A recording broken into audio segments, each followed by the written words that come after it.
welcome to Friday, folks. Yes, it's that time again. Bloody hell, it's been a quick week. It hasn't actually been a quick week. It's been a long, long, drawn-out week. How the hell are you, folks? Can I say folks? Yeah, we've got a few people in already.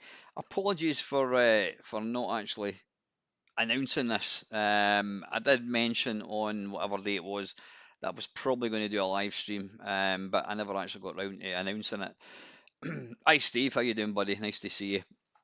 Right, it's I don't have a huge amount to talk about, so I'm going to I've got it's going to be like the multicolour swap shop one that I've done. I'm going to have a bit of everything. Coming up, I'm going to tell you about my week. Then I'm going to see if I've got any questions. Evening, Craig. Yeah, happy Halloween, guys. Yes, I am dressed up as a fat bloke. Yep, questions on from Friday Waffles. Then I'm going to do a live Arcade Perfect, and the game is going to be Mr. Haley. Then I'm going to listen to 10 Sid tunes, and then to finish off, we're going to watch some vintage TV. How does that sound? Does that sound interesting? Yeah, thought not. Anyway, let's have a quick think. What have I been up to this week? Um, Monday. What was I doing on Monday? I can't remember. What was I doing? What was I doing on Monday? Fucking hell, I'm at that age where I can't fucking remember what I was actually doing.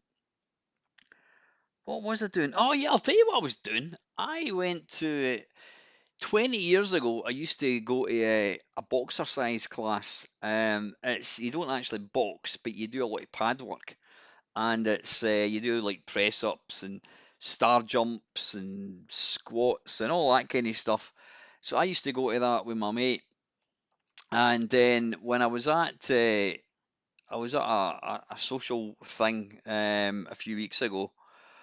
I was I was talking to one of the guys, and he said, I mean, he's the same age as me. He's an old fart, but he said that he was wanting to do.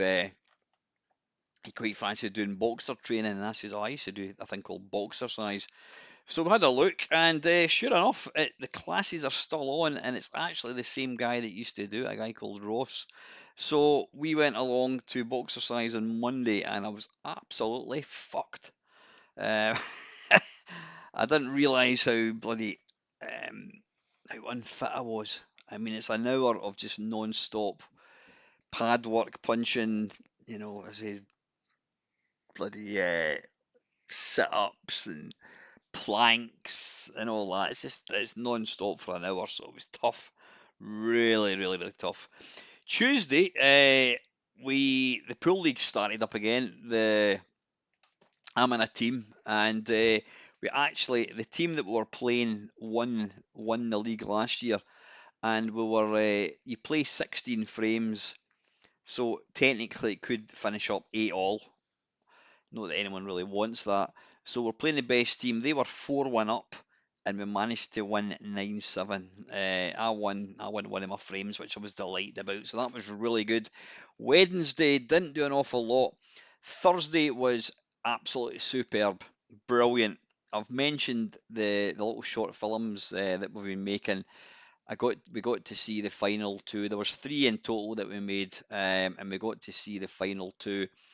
And I've got to say, fucking brilliant. I know I'm biased because I'm in one of them. Absolutely brilliant. I can't wait for people to get to see them. The plan is they're going to be they they've still got music to add to them, but then what the plan is in probably early January, we're going to hopefully get a kind of premiere. We'll be able to go and see all three with our family and friends and that kind of stuff, and then they will get released. The plan is to put them out to some like film festivals and that as well. But honestly, I was blown away. I think they're really good. They're like comedy horror, absolutely brilliant. So that was Thursday. Tonight, I've had quite a busy night actually. I was Ava wanted to go and see Dragon something or another. It's a kind of manga anime thing. Now, here's the thing. we went to see that film about, I don't know, a month and a half ago in the cinema, and I used it as an opportunity to sleep. So I just fell asleep. I slept through it, and she was wanting to go and see it tonight. So yeah, we went through to Edinburgh. She paid for the tickets, to be fair. She was even dressed up. She was dressed up in cosplay, which was pretty cool. So we sat at the very back, watched that, and then we were going to go to Pizza Hut, but it was shut. So we went to Weatherspoons and had something to eat, and then we got back, and I thought, fuck it, why don't I do a live Friday waffle? Keith, my week has been somewhat uneventful, other than busy with work. I hope you're all right. I did see some of your little, is it your posts on, not on Facebook, on YouTube, I think it is. I hope you're all doing okay, man. So yeah, that's been my week. That's pretty much been it. I did do, in fact, yeah, on Wednesday, I did. Yeah, I'm saying I didn't do anything on Wednesday. I did a, what the hell was it? I did do a video of some sort. Can't remember what it was called. No, fuck it. Can't remember. Doesn't matter. Right, anyway, listen, I'm going to have a look and see. I'm conscious I've not done a normal kind of Friday waffle for a wee while, so there may be a few questions that I've missed. Let me just Friday waffle. I'm going to go back to the 12th of September and see if there's any questions in here.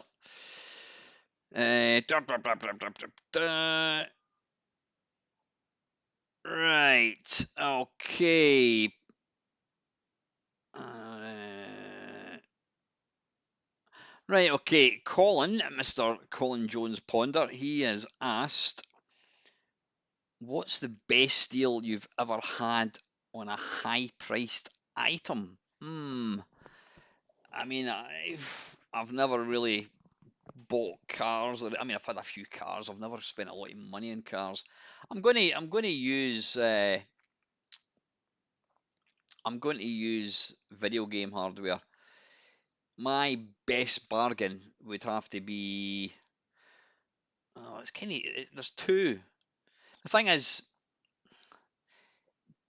getting stuff now. Some of the stuff now goes for ridiculous money. So if you bought it 10 years ago, when nobody really wanted it, would you class that as a bargain?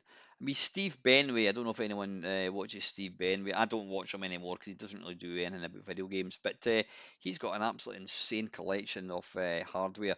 But he bought it all 20 years ago when nobody gave a shit. Nobody wanted a Jupiter Ace, so he got it for like 10 quid. The two best bargains hardware wise would be my. This keeps falling off. My Vectrex, which I got, I think it had 11 games, and it was 100 quid. I mean, that was a long time ago. That was probably 15 years ago.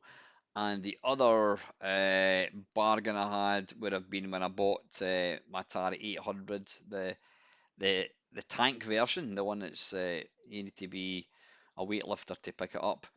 I got that plus there was he flung in a Atari 400. There was two disc drives, I think. I think there was tapes, there was disc games, there was books, tapes, you name it, and I got that. I think it was 90 quid I got all that for. So that's probably my kind of biggest bargain. I'm not really one for buying high price items. It depends, I suppose, what a high price item to somebody is may not be for something else. Yeah, you've seen it. Steve hasn't uploaded anything in over 4 months. Yeah, I mean, Steve was the guy that pretty much got me into YouTube, but he doesn't. I don't watch his videos.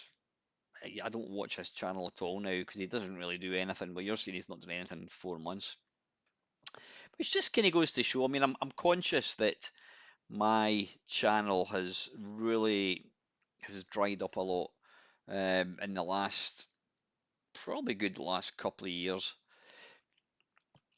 I've just got other stuff that I'm doing. I'm not thinking about knocking it on the head. I mean, I realise that the only videos I seem to do these days are live ones.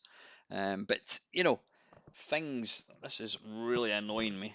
It's really, really starting to annoy me. Wait a minute. It's got a little dimple thing in the top. I'll put it like that. There we go. That's better.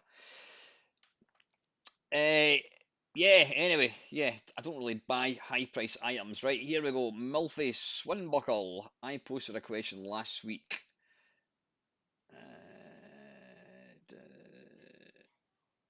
Alright, okay, right, he's posted it again. Right, deep breath, as you always have to take with any Milfy stuff. A lot of games finish with a big boss battle as a final challenge. My question this week is what big boss battles do you remember fondly as a great ending to the game, and also the opposite, as of which do you remember as a big disappointment? Eh, this will come as no surprise that I've not completed many games. I think the one game that I sorry, I've not paused. I was pausing. I was about to speak, and then I realised what I was going to say was a lot of bollocks. The one of the it's going to say one of the best boss battles, one of the only boss battles I can remember is this humongous big slug thing that you've got to kill in Pikmin. Pikmin is one of these Nintendo games that very few people talk about. It's an awesome game. There was Pikmin 1 came out on the GameCube. Pikmin 2, did that come out in the GameCube as well? Can't remember. It came out in the Wii and it was actually really good because using the controller thing was good. It also came out on this Wii U, I think. Yeah, Pikmin 3 came out in the Wii U, and then Pikmin 4 came out on the Switch. Yeah, there's a big, massive slug thing that you've got to kill. I think we managed to kill that. It was myself and Ava. We used to play games simultaneous. The one that used to infuriate me. Oh, Steve, glad you like honestly, Pikmin is the first Pikmin. The problem you've got is you've only got is it well, it's like 20 days to find all the pieces of your spaceship, and you've only got until night from like morning till night time to do it. So it's a real kind of strict time limit. And yeah, the first one is brutal because of that. The second one wasn't as difficult. It's great. Just some of the Nintendo imagination, all the different characters, fiery blacks, and all this kind of stuff. Brilliant. It's one of my favourite games. Absolutely super. If you've never tried Pikmin, go and try it. It's you'll probably look at it and think, I'm not playing that, but trust me, it's a great game. The idea is you round up all these little different coloured things, and you use them. You control them all, and you've got to like kill things and open gates, and it's great. It's a fantastic game. The one baddie that annoyed me, and it's only because I made an arse of it, was the first Bioshock. Yeah, it was the first Bioshock. You go up in this lift and you've got to kill this guy. Now the problem that I had was just before I went up in the lift, excuse me, I decided to save my game. And what I didn't realise was I only had a tiny little bit of health. And when I went up, there's no health to pick up or anything. There's hardly any ammunition or anything, and I just kept dying. And I ended up getting to a point where I'd sort of put myself into this impossible situation. So that was pretty annoying. But I can't really remember. I mean R-Type's got some cracking end of level bosses. Can't think of anything else offhand. Anyway, right, that is the questions from the 12th of September. Let me have a wee look. 19th of September. I noticed the every single thumbnail is I'm like that. Yeah, I've always got my mouth open with my eyes half shut. Let's have a look. Right, Colin again. Question for you, maybe even a topic. Puzzle games. What do you think of them? What are your favourites and what are those you'd rather launch into the sun? I'm not a huge puzzle game person. The best one by a long shot, by an absolute country mile, has got to be Tetris. Now, I didn't realise that Tetris had been out for quite a long time. The first time I became aware of Tetris was when I got my Game Boy. I got that from, I think it was my birthday or my Christmas, from my missus at the time. And yeah, it came bundled with Tetris. It's a great game. It's a simple game.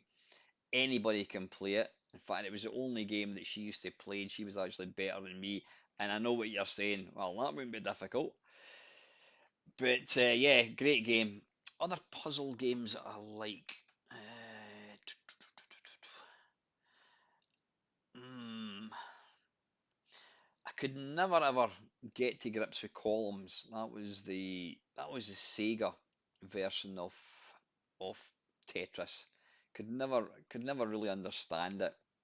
One game that I did like, oh, what the hell was it called? It was a real early game on the Nintendo DS. Is it Polarium? Polarium. The idea is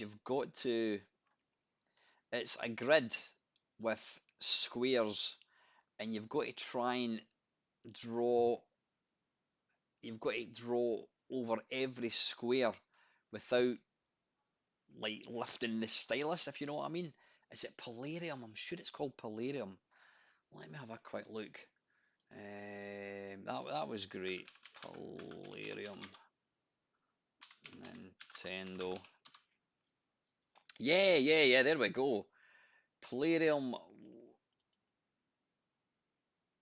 Yeah, that's it. Polarium, a 2004 puzzle game developed by Mitchell Corporation and published by Nintendo for the Nintendo DS. Trying to see what it says about it. There we go. It's even got its own Wikipedia page. The player selects tiles by drawing lines over them with the stylus.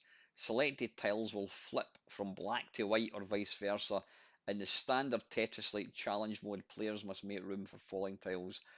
Blah blah blah blah blah. Yeah, Polarium. Check it out. Go and check it out. I love that. That was really good. I need to actually dig it out and start playing it again.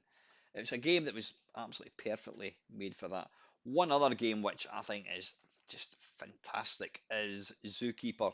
I don't mean the arcade game Zookeeper, which incidentally is a great game. Zookeeper is it's kind of similar to, I don't know, I was going to say Candy Crush, where you've got to line up three animals of the same and then they disappear. But it's done in such a it's brilliant, great music, great presentation, just really good fun. But that's probably the only puzzle games I can think of offhand that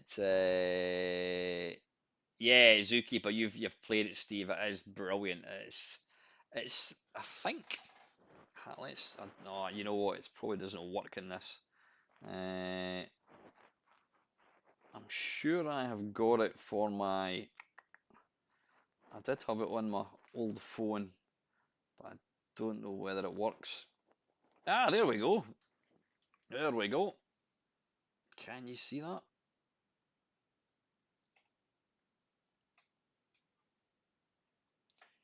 No, you can't see it.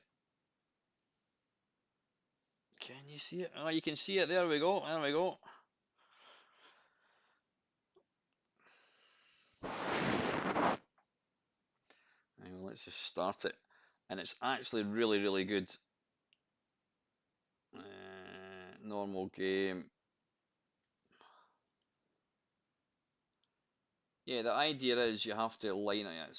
No, it's a bit blurred. There you go. You've got to line up so you can sort of like move that up there, and then they'll disappear. Zookeeper is fantastic. It's got great sound as well. WarioWare Touched, another brilliant one. Well reminded, Keith. That's another great one. So anyway, yeah, that was that. Steve's Gaming. Waffle question. Oh, he's got. This is a two-part. Did you ever buy a game that was recommended by a friend, but the game turned out to be really bad? And number two, if you were asked to do an hour's talk on a gaming panel, what would you talk about? Right, the first one was I ever recommended a game. The thing is, I don't think I would have ever, I wouldn't ever buy a game just on the recommendation. It's not to say I wouldn't take a copy of it. Obviously, back in the day in the PlayStation, whatever. Yeah, I mean, I'm a bit weird. Games that everybody raves about. I'm like, yeah, boring. Metal Gear Solid. I know some people say it's one of the best games ever. I think it's one of Panther's favourite games. I just couldn't get into it. Just the whole cutscenes, endless cutscenes, just bored me. Populous. Everybody was raving about Populous. Again, I don't know. I think I'm a very, very simplistic person. I've come to realise that the only games that I actually really play are very, very basic games, things like shoot 'em ups or arcade games. Any game that's got even the slightest bit of strategy, I'm not interested. Though there has been a few games. I mean, I loved all the Command and Conquer, Dune 2, Red Alert. I played all the original, what are they called, Warcraft 2. I thought these were fantastic. Hey, Milty, how you doing, mate? So yeah, I can't, like I said, I can't think of any other game offhand which people were raving about. But yeah, the ones I mentioned were definitely two. Number two, if you were asked to do an hour's talk on a gaming panel, what would you talk about? I think I would probably talk about what it was like before video games. What were our options before video games? We had to make do with all these little handheld things. Then what was it like seeing the first video game? What was it like, even in Alex, what was it like getting to see Space Invaders for the first time? What was it like getting to play a video game at home? We take it for granted now. We've got all these games, kids, it's just they've grown up with them. And it would be to try and get over just how incredible it was to be around before and after video games became a thing. I di- Sorry, Keith. You just mentioned Age of Empire. Lucosa was gibbering about that one to me, and he said I should try it. And to be fair, I did try it, and I just got waylaid. I actually enjoy it. I've not played it for a while, but it's a game I would like to. I would like to get back into. Again, it's lacky time. It's weird. But yeah, I think I would like just to talk about the very, very, what it was like before video games became a thing. We had to make do with little pocketeers and little mechanical games and all these early sort of, is it what, I can't even LFD or something, LCD, whatever they're called.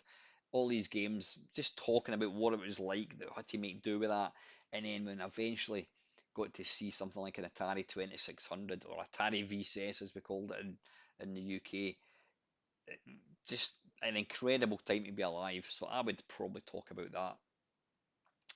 Milty's asking, with Christmas coming up, if you had a time machine and could go back to any Christmas for one day, any time in human history, what time period would you choose or year would you choose?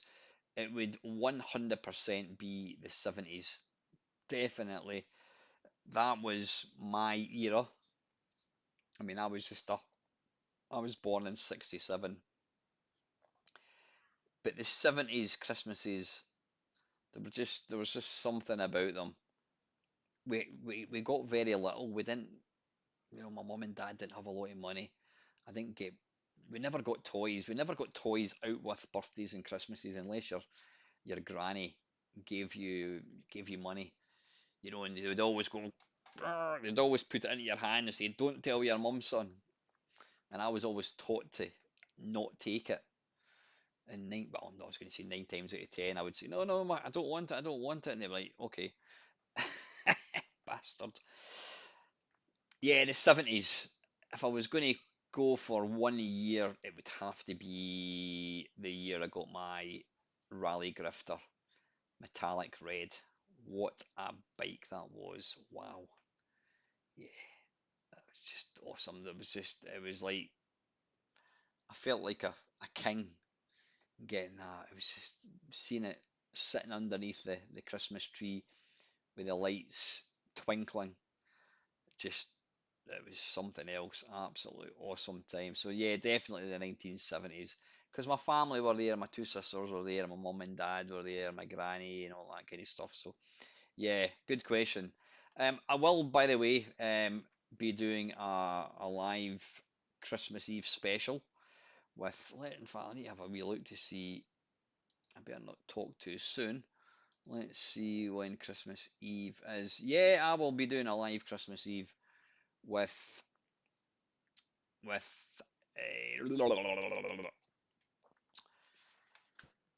Lone Boys Post. God, hi Dale, how you doing, mate? Yeah, I'll be doing a live Christmas one with Lone Boys Post, as is a tradition. We always do, even though I'm a miserable bastard. I just complain about Christmas now. He loves Christmas. Yeah, so that was a good question. I'm sure I saw another question there. Keith is asking, what would your typical Chinese takeaway consist of? I am the most predictable, dull person. I'm sure you can guess. Sweet and sour chicken, fried rice. Yeah, evening dog. Yeah, I'm a creature of habit. I don't really see the point. If you get something that you absolutely love, and then I've done it before, I'll decide to try something different because I get pressure on me. Yeah, oh, why don't you try something different? You might like something else. And you do it, and then you go, oh, that was nice, but I wish I had sweet and sour chicken. So yeah, sweet and sour chicken with prawn crackers every time. Did I see? I'm sure I saw another question. Uh, Marcus, good evening, Marcus. Do you have an Evercade? I don't. I don't. I'm kind of familiar with what they are. They're like handheld, and I think you can get a sort of console one, and they release a series of cartridges. Now, I am at the stage in my life where I don't really want to go buying systems and buying games and all that sort of stuff. I'm looking to kind of downsize, and I'm all about the games, and I'm quite happy to play ROMs if I can. I'm not really interested in buying games. So yeah, I think the Evercade thing's really really nice. I mean, I think there's hundreds of games coming out for it. A couple of my mates have got them. Not really tried them. The thing is, we're absolutely spoiled rotten for systems that play games. You know, but no, I mean it's nice. It's nice. Yeah, I was watching your blog, Dale. I know how things are for you at the moment, mate. It's tough. Yeah, you probably know I've had it pretty tough myself the last month. There's been a lot of shit going on. Fucking life, honestly, just it drives you, or it drains you stupid. But yeah, thinking of you and your mum, mate, honestly. Steve is asking, are you going to buy a mini Vectrex? I am. I am, as long as they're not too expensive. And at first, well, I did get asked that question a while back, saying, "Oh, are you going to buy one?" And I think I did say yes. If they're the price that I think they're going to be, I think it looks a really nice thing because I'm really really conscious that all the things that I've got, my Vectrexes and all the other stuff, I could put. I mean, I might switch that Vectrex on right now and it might not work. So having a sort of backup is going to be nice. And again, like all these things, I think it's safe to say that if you buy any of these things, especially when they're limited numbers, you're going to get your money back. You'd have to be really unlucky to not get your money back. So if I bought something like that and it was shit, then I could sell it. But I don't plan to do that. But yeah, I do plan to get one. I think the Kickstarter, it's not live yet. I have signed up for a notification. So anyway, right, let's have a quick look. Anything else? Well, I've answered Milfy. Right, Delta Carol. Excuse me. In regard to your acting, what have you found to be the hardest thing? Expressing any particular emotions, remembering lines. Yeah, regarding my acting, I mean, I think it's stretching it a wee bit by saying that I've done any real acting. I have I have appeared in two of these short films. The second one, Evening Sandra, the second one which we got to see the other day there, I did have about five. I mean, it's only a 5 minute short comedy horror. I've got about 5 or 6 lines, but the end of it does require a bit of acting, and a few people that have seen it, they said that I done really well. One guy said it blew him away. So, yeah, you can decide when you get to see them, see what you think. But I have got a film called Final Judgment, I think it is, that's going to be getting filmed in November, and I've got, oh, I don't know. I've got a copy of the script. There's going to be, I think I'm maybe got about 10 scenes, a lot of dialogue. So that is going to test me. That is definitely going to test me. Regards remembering lines, I've no idea how that's going to go. What they always say is the best actors are people that look like they're not acting. People like, I don't know, Tom Hardy, Stephen Graham is a phenomenal actor. You watch him and you think he's not acting. These are all method actors. So it's going to be. I can't really answer that at the moment, but hopefully once we've started filming this other thing, I'll be able to answer that one. But yeah, I think learning lines could be tricky, especially when you get to my age. But we shall see.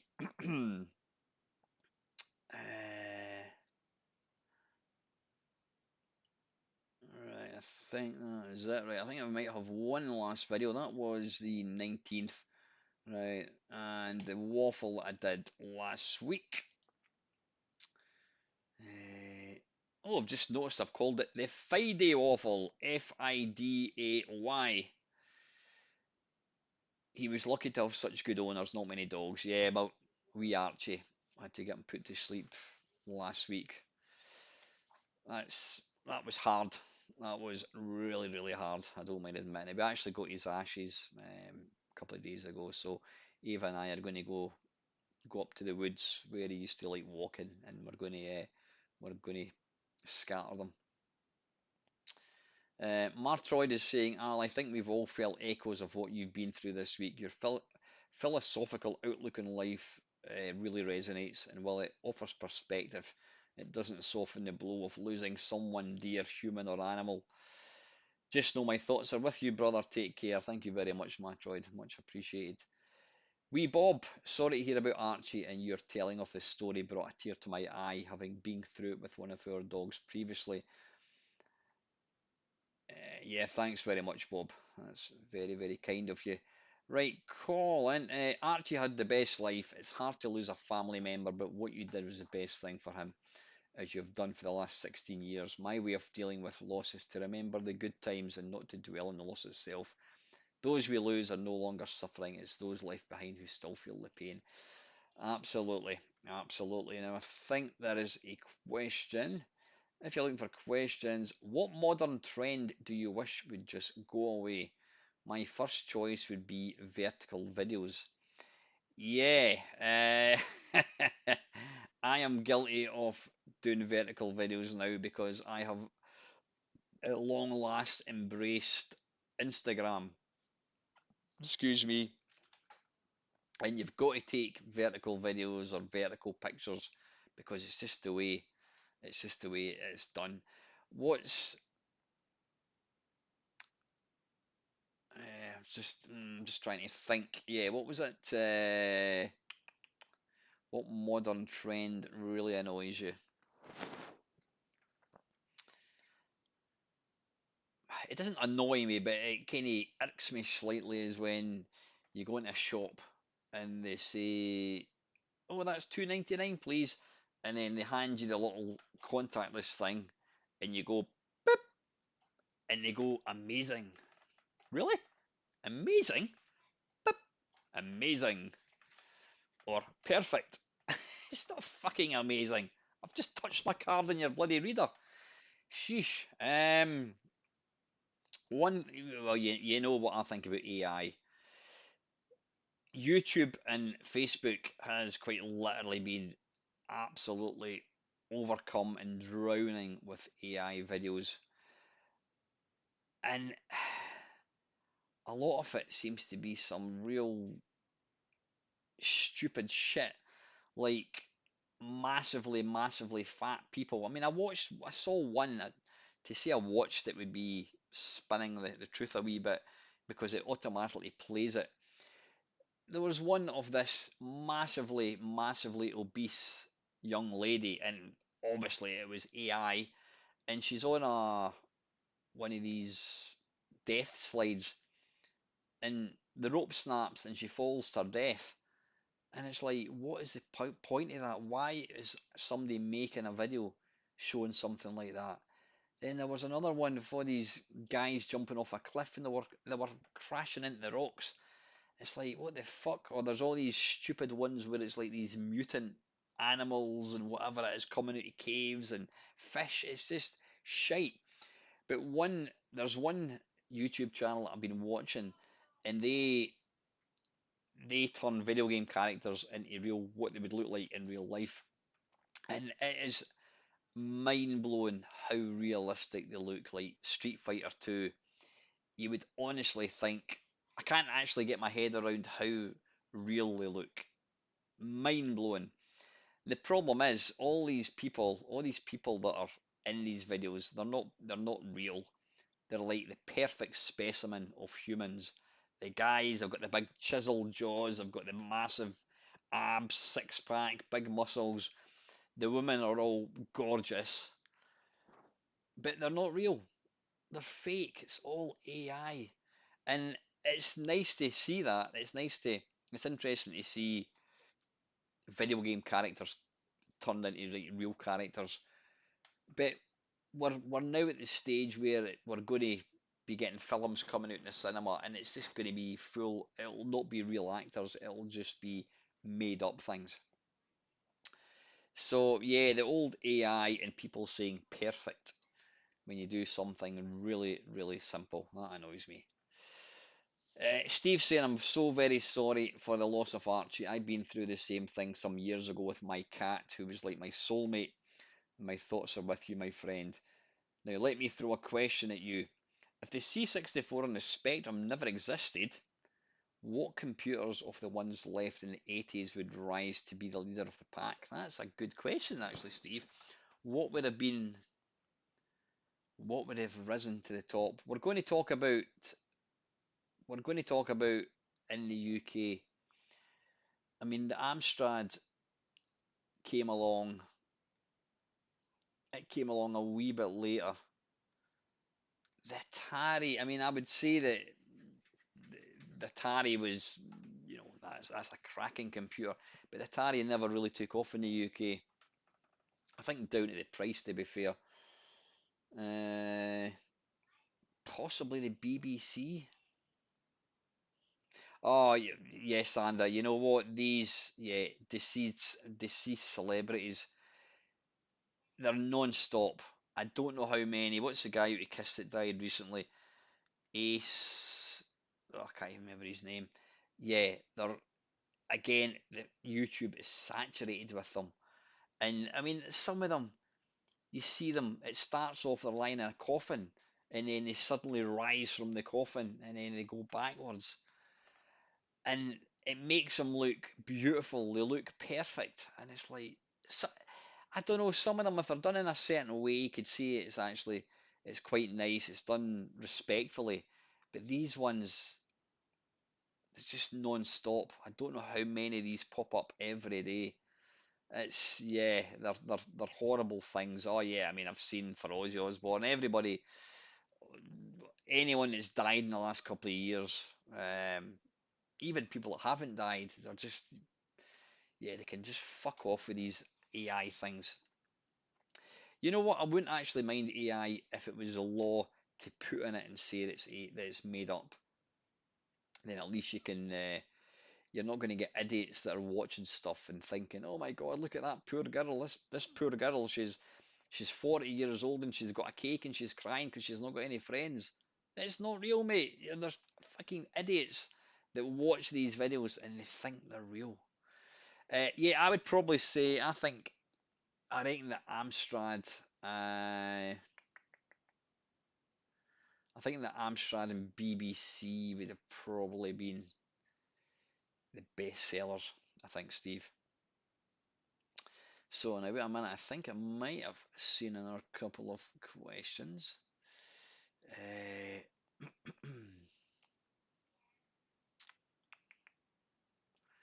yeah, Steve was asking about the Vectrex, right? Sandra's asking, have you ever considered doing a night course in electronics?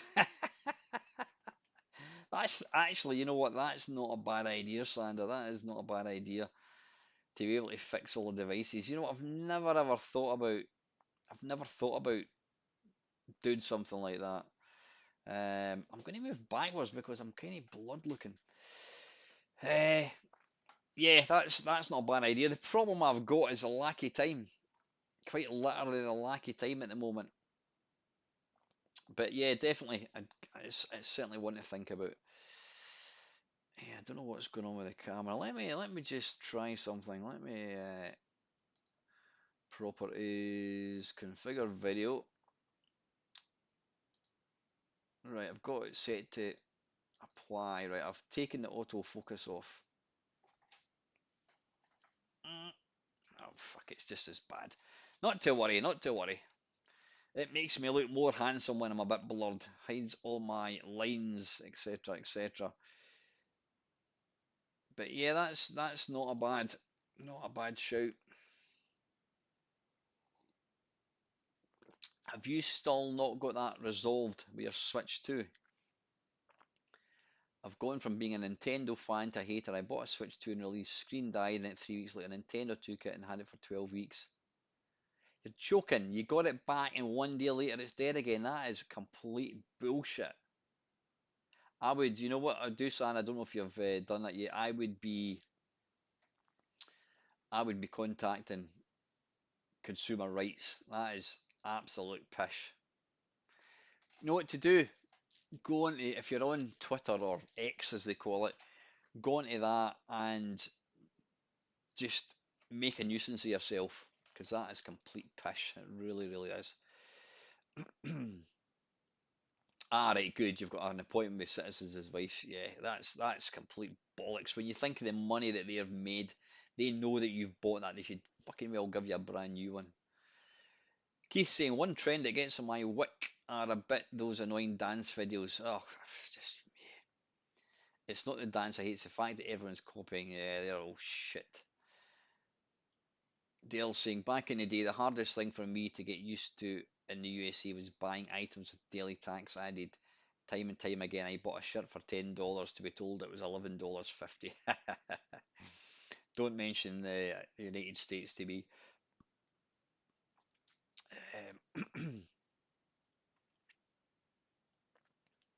Yeah, just what I was saying, Dale. AI should be watermarked or displayed.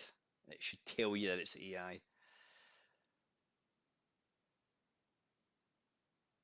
Right, anyway, right, that's enough questions. Now, as I've mentioned, this is going to be a cornucopia of video game content. Right, what I'm going to do now is I'm going to do a live arcade perfect my arse. Now, the game I'm picking is Mr. Haley. I'm kind of getting to the stage where I've pretty much. Where's my bloody keyboard for the thing? There, it's there. Right, Mr. Haley. Now, I had to pick a game.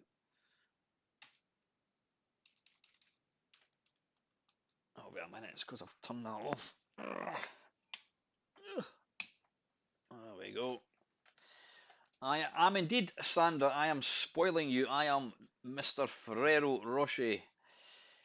Yeah, don't get used to it. Right, Mr. Haley. I did have a quick look, and I wanted to. Was there any home versions of Amador? I'm sure there probably were. Right. Anyway, what we're looking for? We are looking for.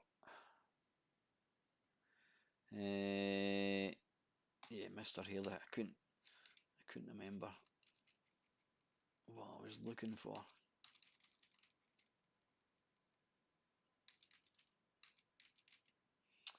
There we go. Mr. Haley.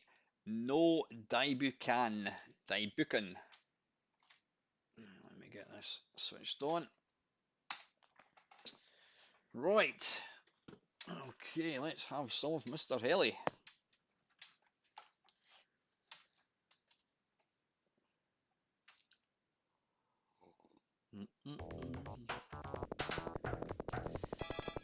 How is the sound?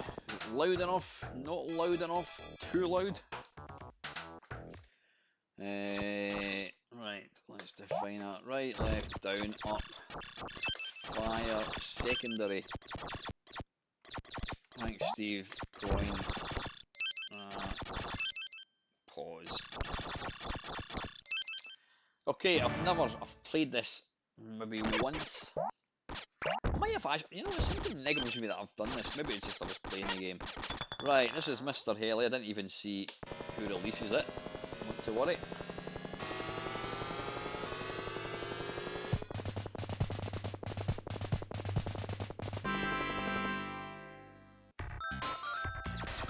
Right, what does that do? That fires up.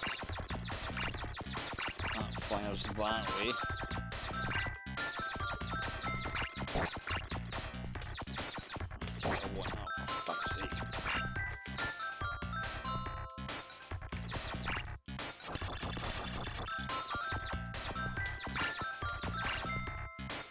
Piss off, honestly.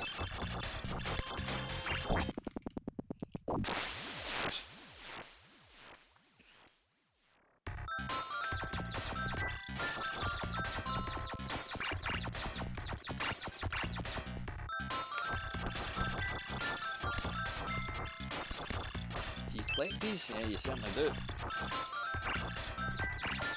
Bugger off, mate. How do you, how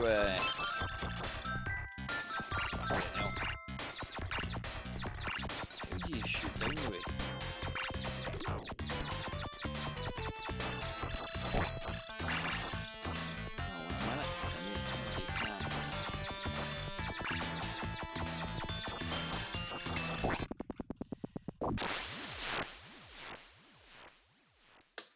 Enjoy your Indian takeaway, Keith.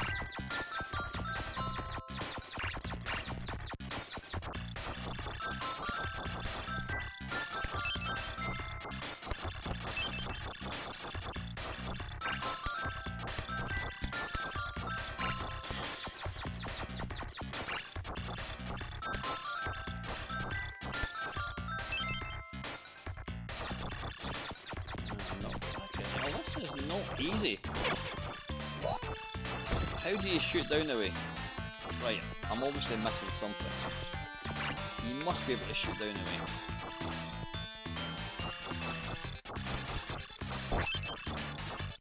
You've got to be able to shoot down the way. Can you shoot down the way? You have to. Right, let's go again. You must be able to shoot. Let me just look at the... Right, buttons right, left, down, up, fire, secondary, yeah, start, coin, player 2, yeah, there's no, I don't know how you, I don't know how you shoot down the way.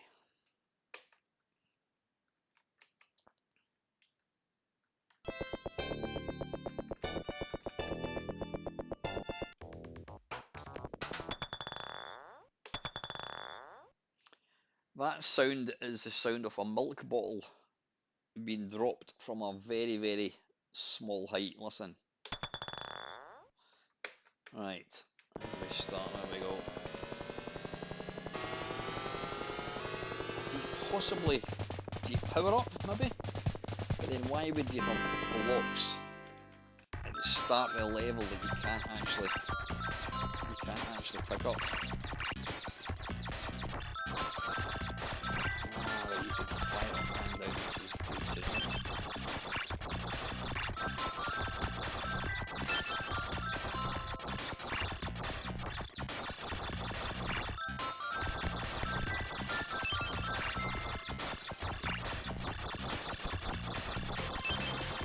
Ah, right. You've got to earn, right, you've got to earn money. Presumably, right, I've got 360, let's... Oh, wait a minute. Alright, oh, fucking hell, now we're talking, folks.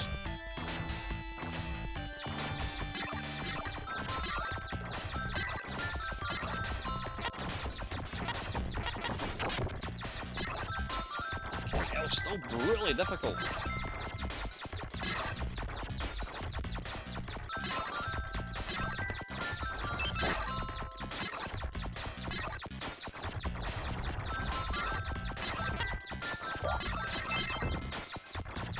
Never pick that up. There we go. Can't go back and get whatever it is.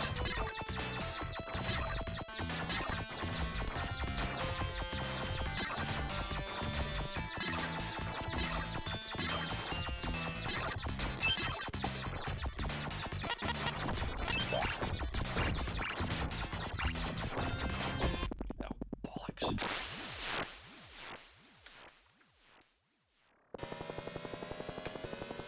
Right, anyway, well, I'll tell you what, let me just finish this game and then we'll crack on.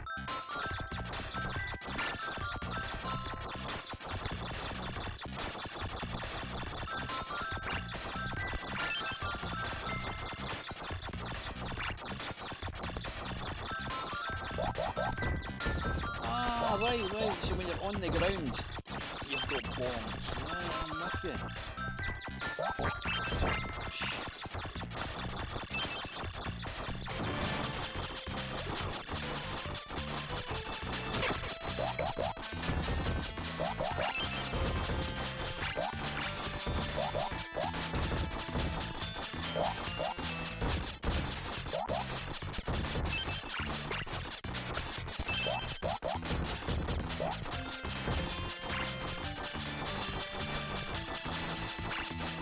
Fucking hell, bastard.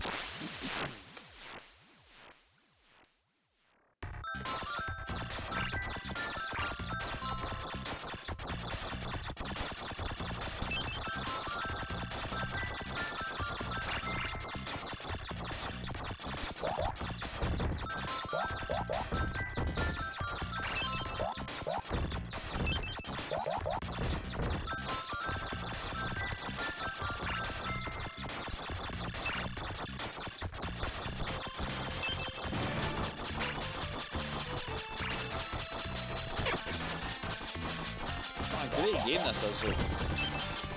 Start playing this one. Hey, Cos, how you doing, mate?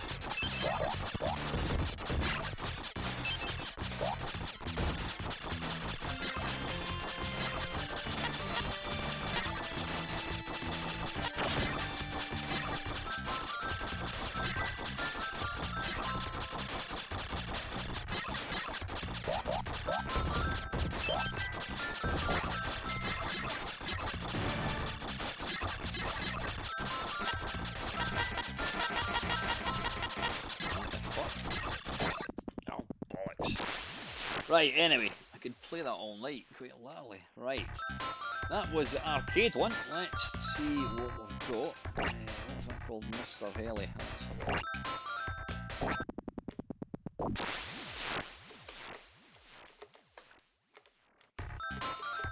We'll just start from the very beginning. Amiga. I'm sure this is on the Amiga. Positive.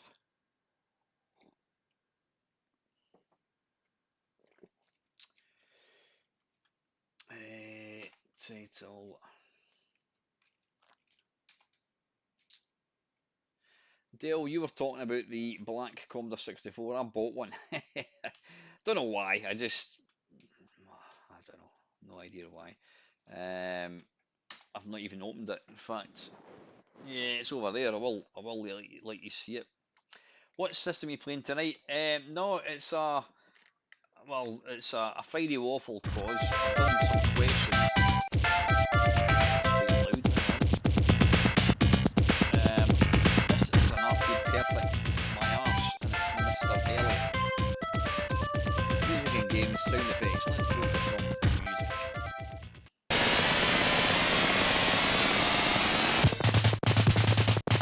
Is that really loud?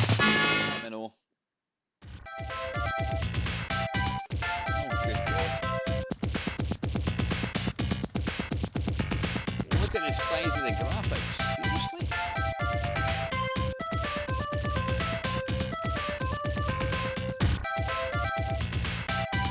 I'm sure I played this in the Amiga. And my memory of it is it wasn't shite like this.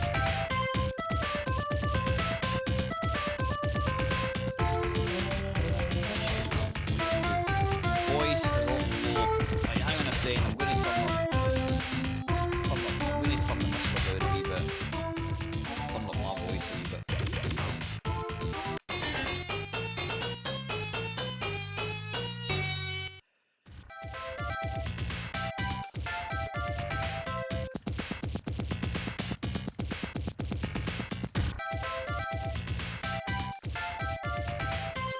Graphics just look, well, the main ship just looks way too big.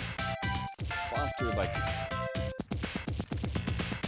There's only one fire button that fires up and down. Well, it doesn't fire down, it fires up and across.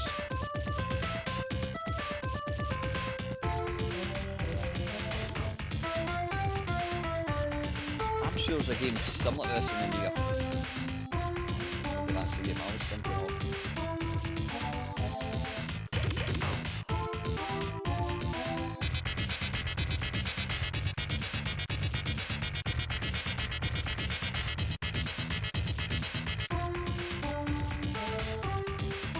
That's what I'm thinking, Wilty. This is not very good. It feels like it's playing at like, I don't know, 10 frames per second.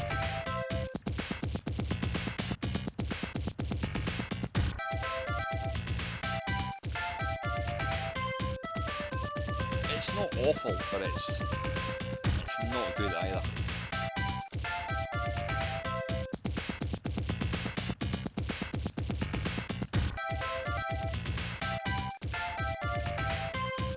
What the fuck is that?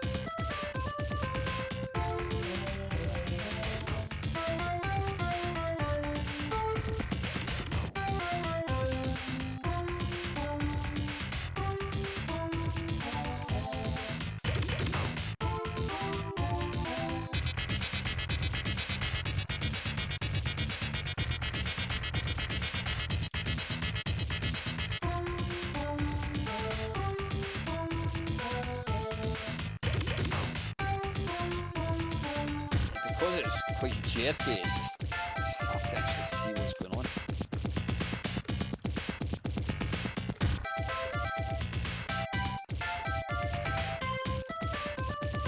Yeah, well, I'd only played it for like 3 seconds and I thought the ship, if they made the ship smaller, it would feel better. Shit, bollocks.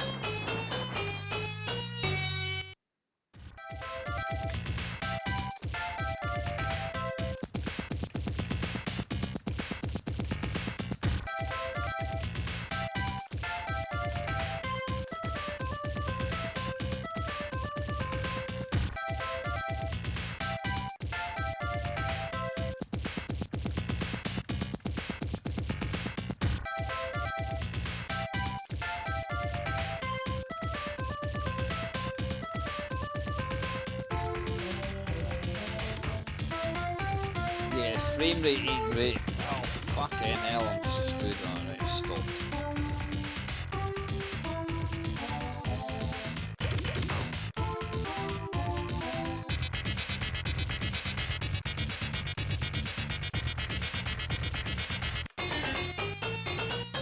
Right, I think that's enough of that. Okay, right. That was the Amiga one. Right, I'm just going to do this from memory. Okay, right, Amiga Amstrad CPC.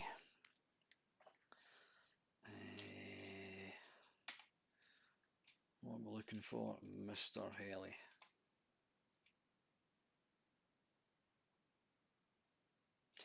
Has anybody seen the film I Swear yet? I went to see it a couple of weeks ago, and I've got to say it's absolutely fantastic. I think it's a game. I think it's a film everybody needs to go and see. Mr. Haley, there we go. What was that again? Cat, I think it is.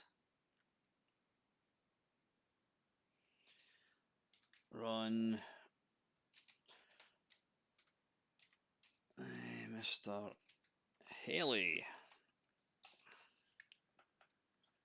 Blood Money, that's on Milfy, that's the one I'm thinking of. Yeah, Blood Money is much, much better. Interesting. Jim Bagley. But Bagley, is that the Jim Bagley that we know? I think it is.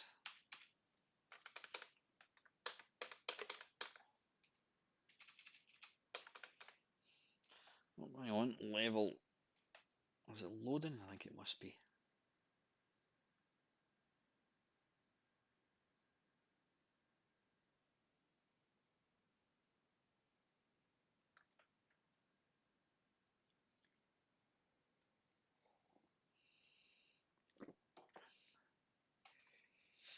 Interesting. Doesn't show Jim Bagley's name there.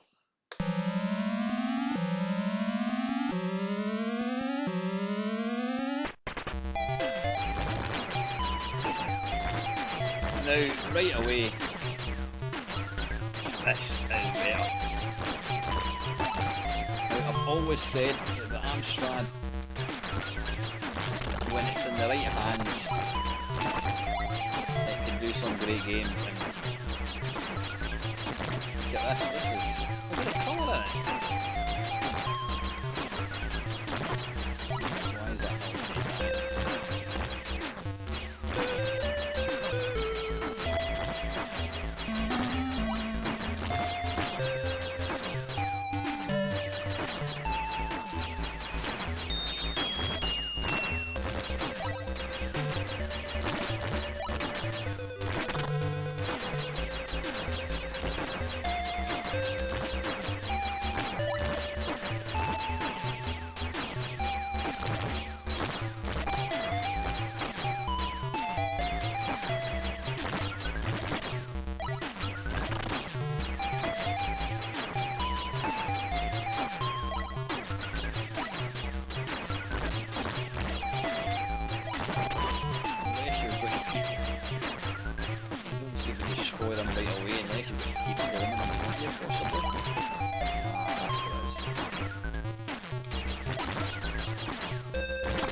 Version. I actually thought this was going to be complete bullshit. It's not slow either, but it's really nippy. A better frame rate, I mean the scrolling's better as well. We're talking about that Amstrad here, which isn't renowned for having good scrolling, even though I know we can do scrolling.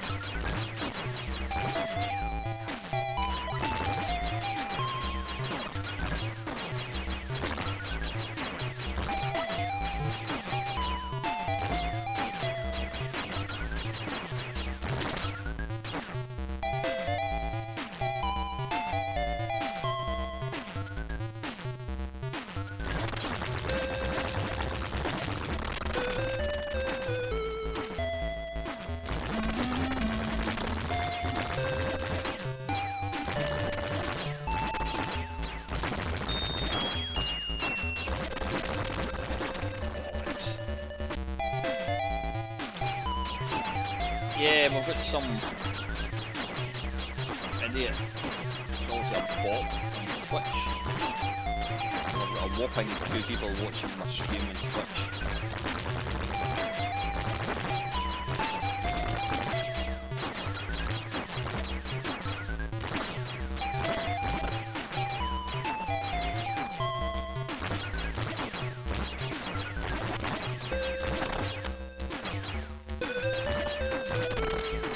Kill this bastard first. Good try.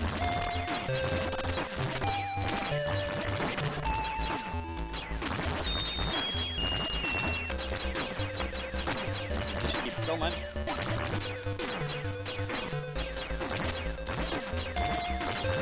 What to do? Right, anyway, that is Amstrad. Wow, didn't expect that. Right, next one is going to be the Atari ST. Now I'm thinking it's going to be exactly the same as the Amiga.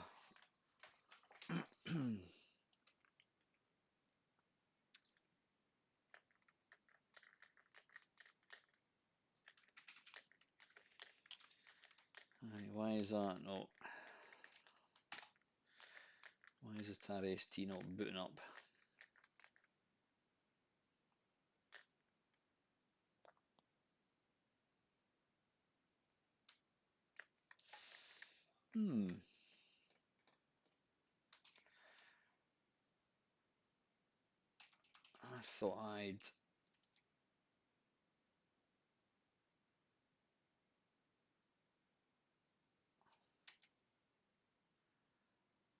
I thought I'd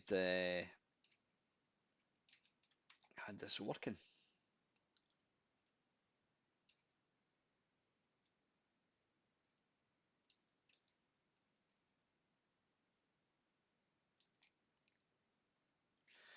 Right, if I can't get it working, then I'm just going to. I'll tell you what. Let's see if we can. Games. What we're looking for, Mr. Haley. See if we can load it from disk.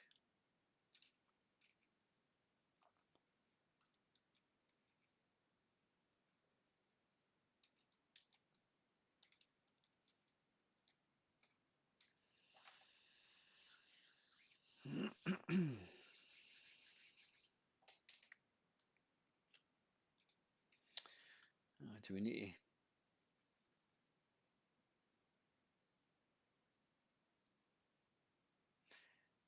Do we need to take that out? I don't know how to take that out. Escape? I have no idea. Right, listen, I'm not going to waste too much time. If I can't get it working at ST, then I'll just have to gloss over it. I'm guessing it's probably going to be a port of the Amiga one, or probably you'll find that the Amiga one was a port of the Atari ST. Right, don't know why my Atari ST one isn't working. That's annoying.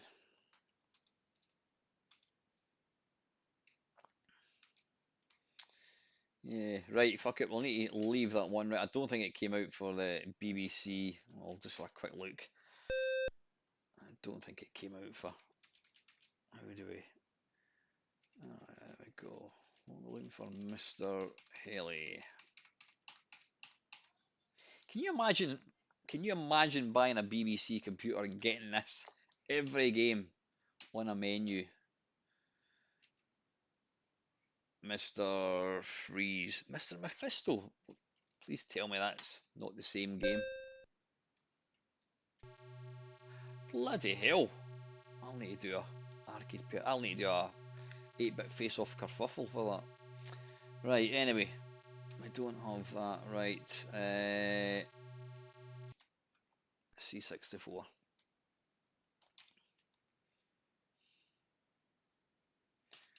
I wonder. Yours has only got 57. All right. Interesting, Steve.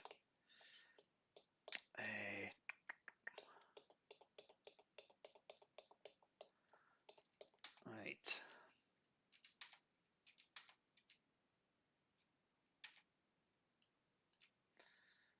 And Mr. There we go.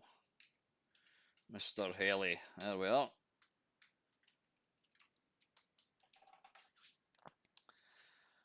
Yeah, that. I mean, that BBC image of mine's is old. I don't know how come you've only got. Quite happy to send it to you, Steve, if you want it.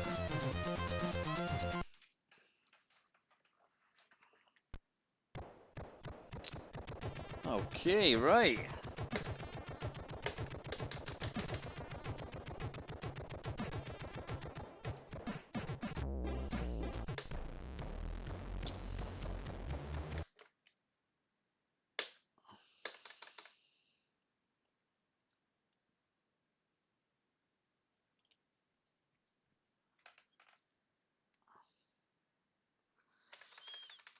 I don't think it likes that. Oh, hang on. Nope, nope, nope, nope. There we are. Wow. Holy shit. Look at this. Okay, hell, what a version. What a version. I only played it for like 3 seconds, but I mean, my goodness.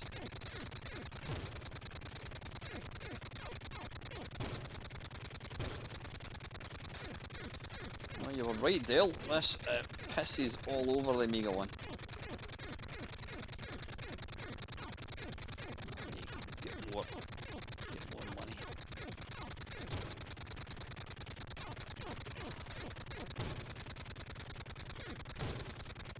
Graphics are great as well. Fucking hell. Thanks, Dale. Right, Amiga C6 Amstrad. I'll probably not be able to play it on the PC Engine. Oh, I should be able to play it in that. I've not got enough virtual console. Don't need to play it in that. Don't need to play it on. Yeah, I've got the Spectrum still to play as well. It's pretty tough in this, I must admit.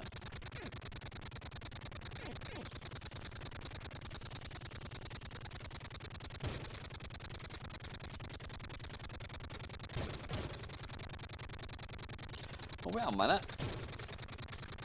Ah, right. I need to do. If you hold down the fire button, holding down the fire button fires up the way, but what it doesn't do is it doesn't fire across, so you need to tap it.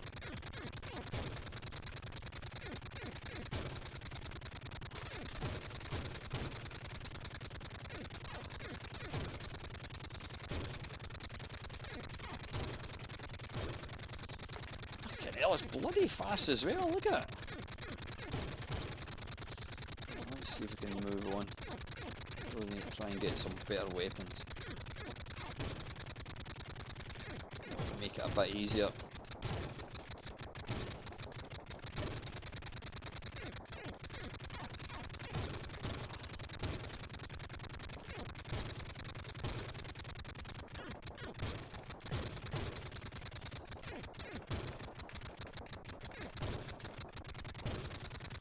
There's the money up, 260, okay. Fucking hell.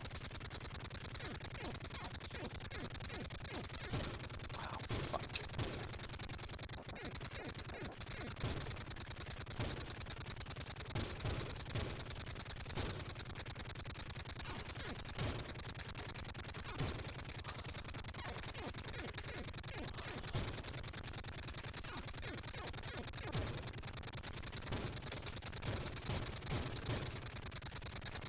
This is hard.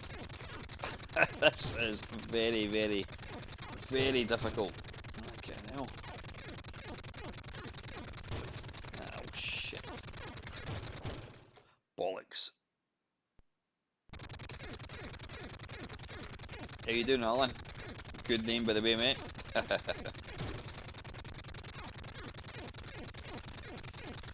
Thanks very much to everybody that's tuned in tonight. Like I said, I didn't announce it, so I wasn't really sure if there'd be anyone watching it. It's always good to see people, especially on a Friday night. I don't, appreciate that people have stuff to do, spend time with families. You should be watching the TV rather than watching me fucking about with video games.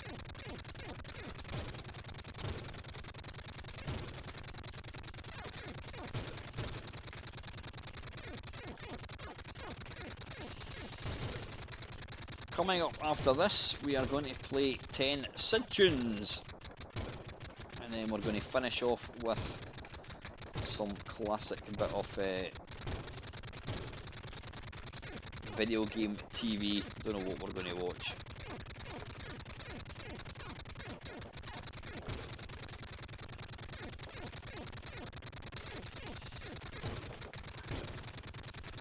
Can't go over how good the graphics are in this version.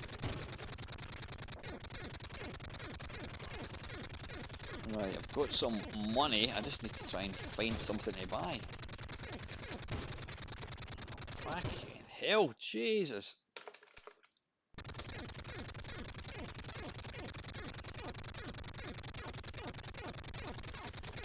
Hope you're keeping okay, Alan.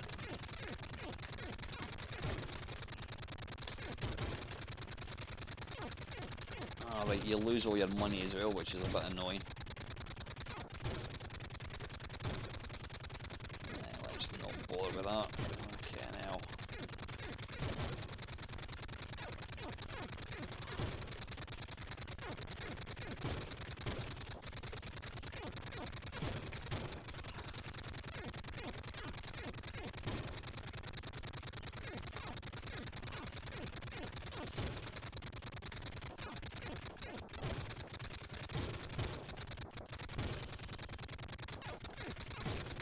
Get this, whatever it is.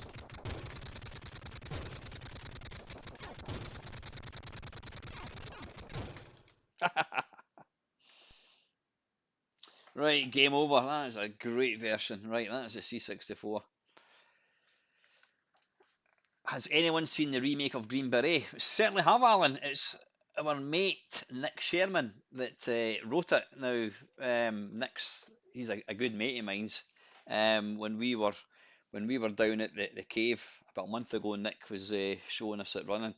I actually got to I put it out on my live stream a couple of weeks ago. I got an exclusive. So yeah, Nick wrote that. Apparently there is an actual a new version coming out as well. But yeah, Nick's an absolute genius when it comes to there's any game that he decides to make is always absolutely phenomenal. Right, anyway, talking of phenomenal, that was Mr. Helly on the C64. Right, we've got the Spectrum, I think it is, and then Dale also said we've got the Spectrum. We've also got the what do you call it, PC Engine. Tape.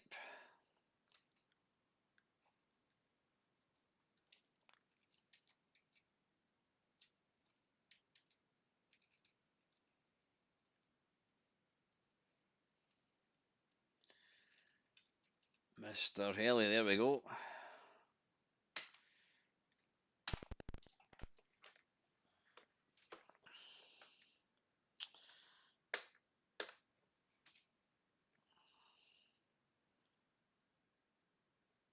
Is it going to work with joystick? I would be very, very surprised if it does. It does! Wait a minute, what the hell are these things? What are these things?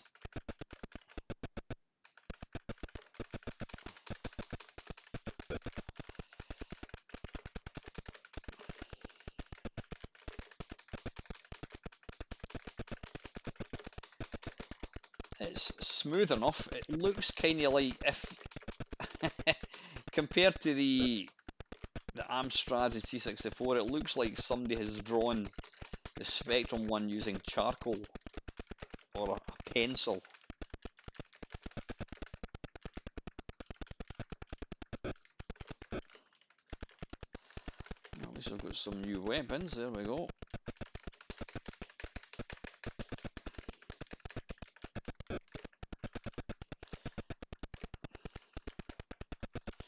I'll say one thing about Spectrum games. Yeah, they might not look as colourful as, you know, other versions, but they really always nail the playability in the Spectrum games.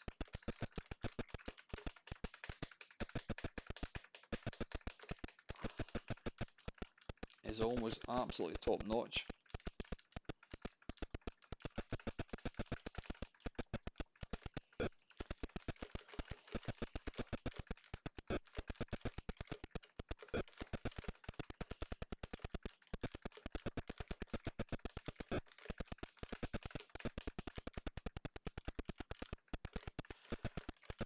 Oh, fucking hell, I'm picking up bloody what I thought was gems, and it's actually enemies. Good evening, country. How are you, mate? Good to see you.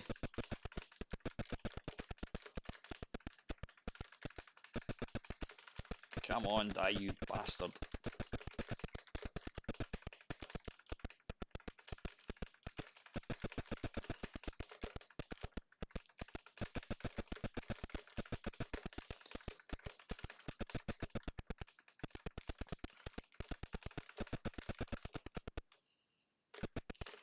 Piss off. Oh, shit.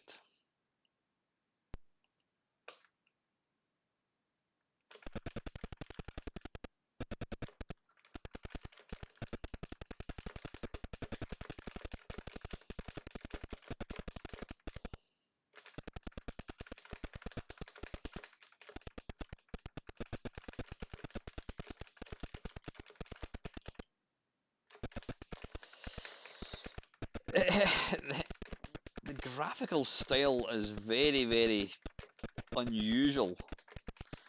If if I was to show you the actual helicopter sprite without the actual game, you probably wouldn't actually recognise that to be a helicopter. You can tell it's a helicopter because we're playing Tiger Heli, but it's weird.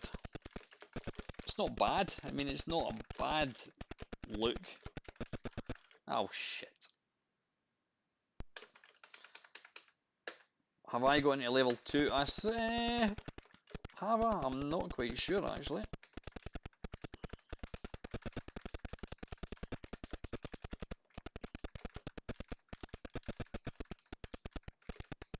Oh bollocks.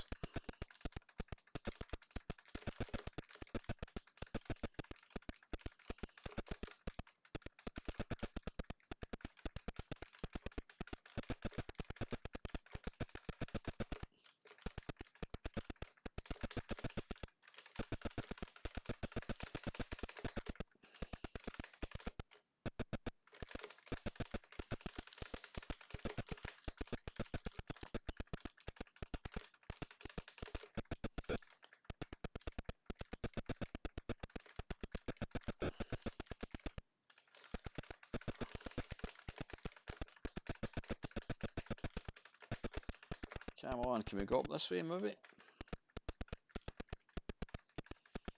Oh fuck. Piss off.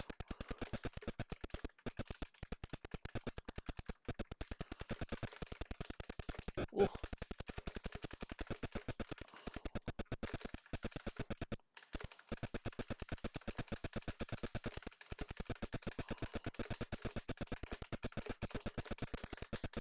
Come on, die.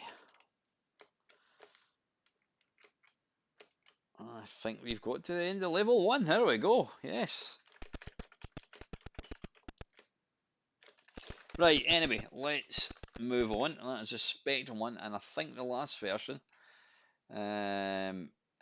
Country, no, I'm not. I'm not playing. I'm not playing any. It's not game requests tonight. I will probably. I mean, I love Rolling Thunder. I'm not. It's just. I'm doing an arcade perfect my arse tonight. But I can actually play Rolling Thunder. That's one game that I'm not bad at. Right, last version. And it's on the PC Engine apparently. Or is it the Turbo Graphics? I think it's called in the Mister.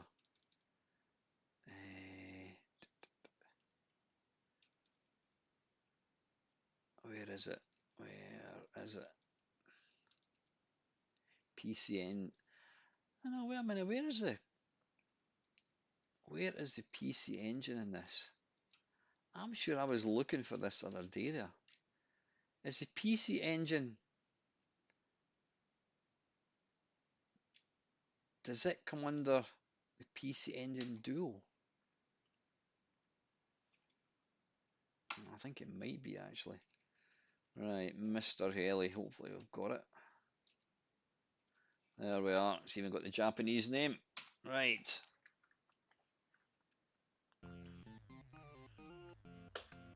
As expected, this looks. Right, why can I not? Is there any sound?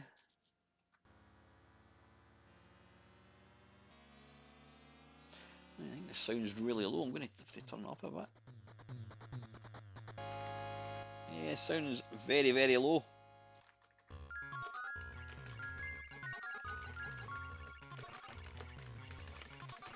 Yeah, can you imagine having a Spectrum and then one of your mates pulls out this?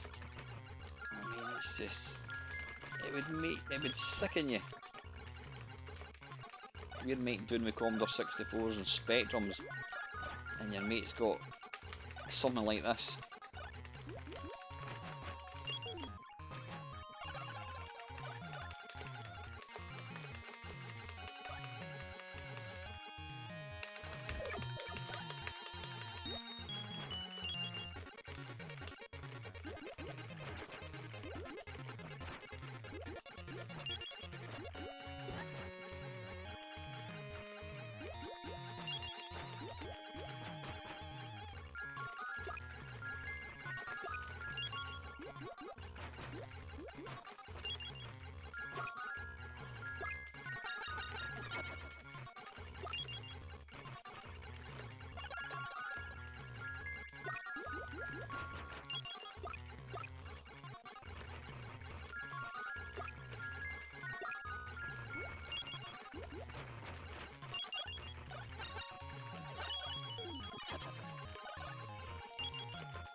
Oof, look at this.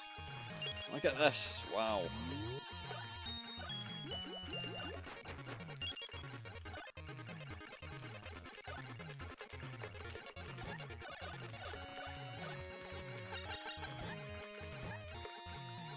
You can piss off, mate, honestly. Oh shit, hey, bloody move. Ah, bollocks. Oh. Oh, what's that? I'm not going to get it now, are we?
Ah, can you destroy these? No, I thought you could. Doesn't look like it.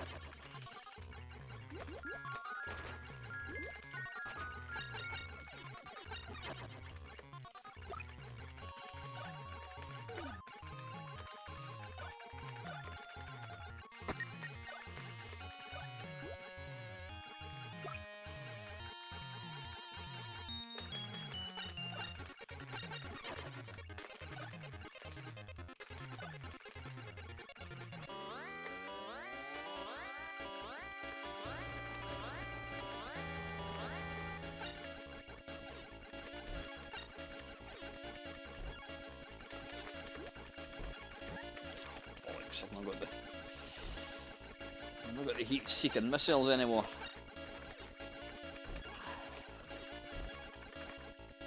Ugh.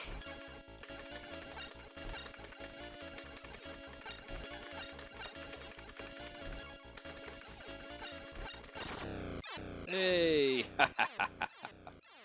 Let's take a quick look at level 2 and then we shall we shall do a summary.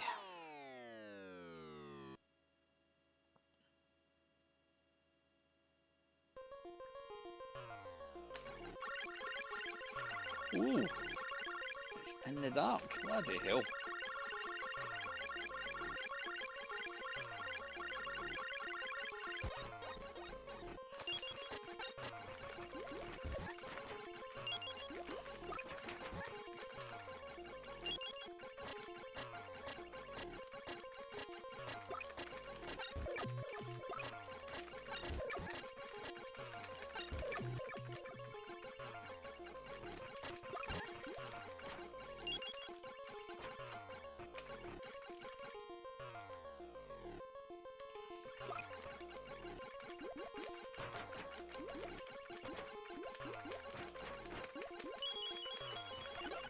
Right, I better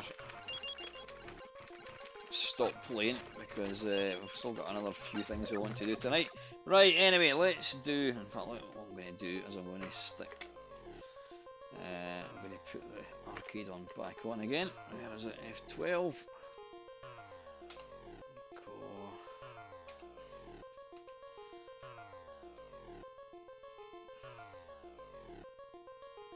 Mr. Haley, there we go. Right, folks, okay, so that was Mr. Haley. It came out by Irem, and whenever it is, I don't know, 1980 something or another, it might actually tell us. Right, first version, the Amiga. Now, I thought the Amiga was going to be really, really good. The Amiga, the graphics were far too big. It ran at, I reckon, probably 10 frames per second. Shite. Quite literally shite. Amstrad one, beautifully colourful, really nice graphics. Scrolling wasn't bad. The size of the helicopter was absolutely fine. Really, really, really nice. Commodore 64, probably the smoothest one out of all of them, maybe apart from the PC Engine. Slightly hard, slightly more difficult than any other version. Spectrum 1, it was probably the most playable out of all of them. It didn't look the greatest, like I say, it looks like somebody had drawn the graphics using charcoal or something. And then the last version, PC Engine. The PC Engine one is arcade perfect. Let's be honest, it's arcade perfect. So if you're going to want to play a home version, then in third place I'm going to go for Commodore 64. Looks lovely, sounds great, really smooth, just slightly too difficult. Second place, I'm going to go for the Amstrad. The Amstrad one was great. Looks beautiful. Really colourful, vibrant looking. Plays really well. Even had music. And the scrolling was pretty good as well. Arcade perfect one is the PC Engine, definitely. So anyway, yeah, there we go. Bronze C64 one, silver Amstrad, and gold medal is going to be the PC Engine. Right, that was the Arcade Perfect My Arse. What I'm now going to do, I'm going to play some synth tunes. I can tell you, you're going to get I can turn the mist off because we're finished with that. There we go, we don't need that anymore. Right, let's get back to me. Here we go. Right, what we want to do now is PC screen, and we want to bring up Deep Sid Accordion. Now, what we're going to listen to is when I did my Nice and Nasty with Jason Page, he picked this guy here, Jammer, as probably the guy that's at the top of the game for making Sid music. So what I'm going to do is I'm going to play, I said 10, but I think 10's a bit much. We're going to play 5 Sid tunes. I've not listened to any of these. I'm just going to pick 5 at random. wait a wee minute. I'm just conscious you're not going to be able to hear this. So what I need to do, how do I do this?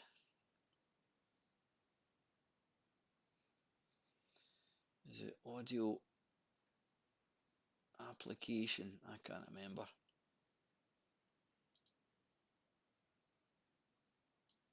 Deep Sid, right? Hopefully you're going to be able to hear the Sid music. Right, let's just go for, I don't know. So, let's go for Cafe Nor. Yeah, let's go for this. Right, enjoy.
Interesting. Lots of samples going on there, but yeah, it's easy to listen to that and sort of like, yeah, it's all right. But you need to just remind yourself that we're talking about all that sound that you can hear is a Commodore 64. You need to remember that. Right. Let's have a look. What about? No, I was going to say that's only 50. What about Disco Fever 2? This was done in 2003. Let's take a listen.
Interesting. Yeah, it wasn't massively impressed with it. It kind of sounded like a tune with Pac-Man getting played over the background. Yeah, I mean it's quite an early one. I think that was 2014 or something, right? I'm curious about this one because this came out in 2025. This is called Rackamacafon. So yeah, let's take a listen.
Interesting. Right, the next one I'm going to play. I actually just googled best tune by Jammer, and this one has popped up. The hell did it disappear?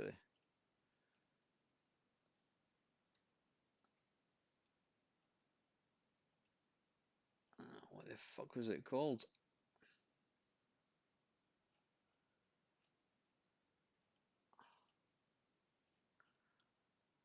Bollocks, where the hell did it go?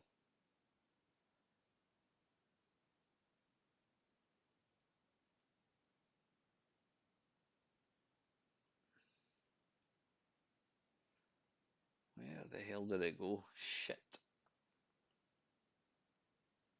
Oh, hang on. Hang on here. Right, it's called From Now and Forever. Alright, let's take a wee listen.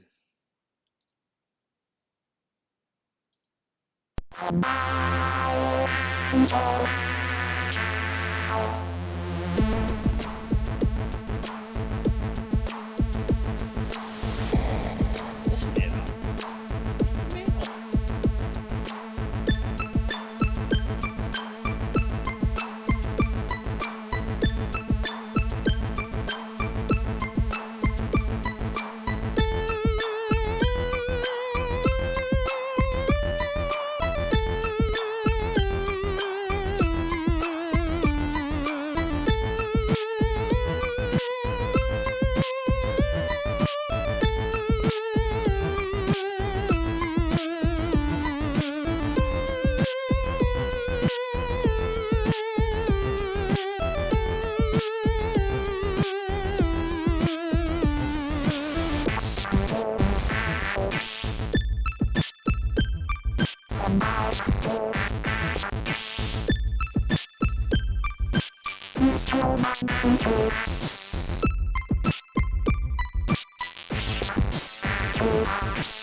Interesting. It says here original tune uses Sam for singing the lyrics. The Sid only rendition uses just Sid voices to sing from now and forever, bursting full of energy. Mental, yeah. Right, the last one we're going to do is called Mr. Marvelous. Again, this is one that was recommended, so let's take it away.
just going to stop that.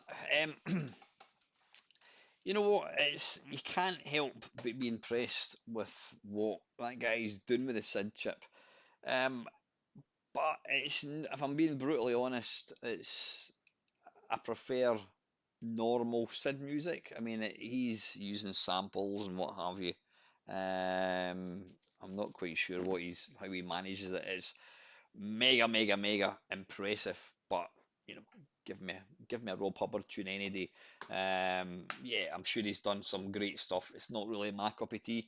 I found it a wee bit kind of tedious, if I'm being honest. Anyway, listen, right, we're kind of numbers have drastically dropped. There's still 6 people watching according to this. Do you want, will we call it a night, or do you want to watch a single classic TV program? Let me know. I don't mind. I'm quite happy to watch one, or else we could. Yep, Steve's still there. Good stuff, Steve. Not a problem. We shall do that. So let me have a look. What are we going to watch? I fancy. I don't want to watch a Starcade. I think we could watch. I don't know, like the computer program or something. It might even be something that I've already watched. Retro. Let's have a look. The Mighty Micro. What about the Mighty Micro? No, that looks a bit.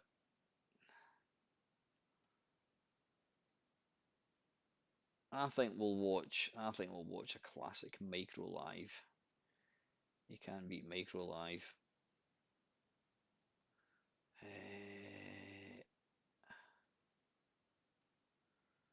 Where the hell's Micro live gone?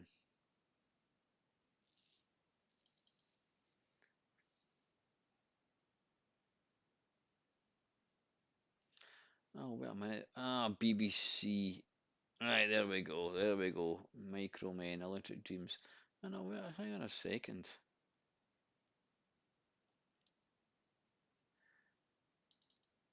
Right, right. I've got them all under the computer literacy program. Um, why don't we watch? Why don't we watch Making the Most of the Micro live episode number 2? Right, what I'm going to do is put that in there, but you're going to have to. Oh, wait a minute. Well, that's an hour and 50 minutes. I'm not watching that, sorry. How long is this one? That's an hour. That's a bit too long, I think. Let's have a look. What can we try? What about managing the micro? How long is that? 24 minutes. Right, that'll do. Right, just need to get it so you guys can hear the sound.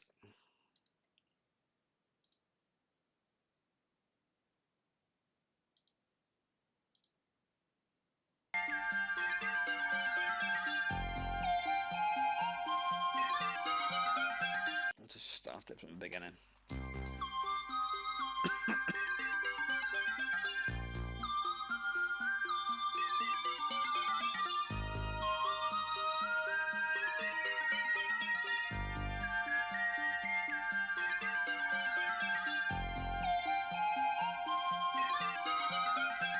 I absolutely lapped up all these programs back in the day. Even before I had a computer, I couldn't get enough of stuff like this.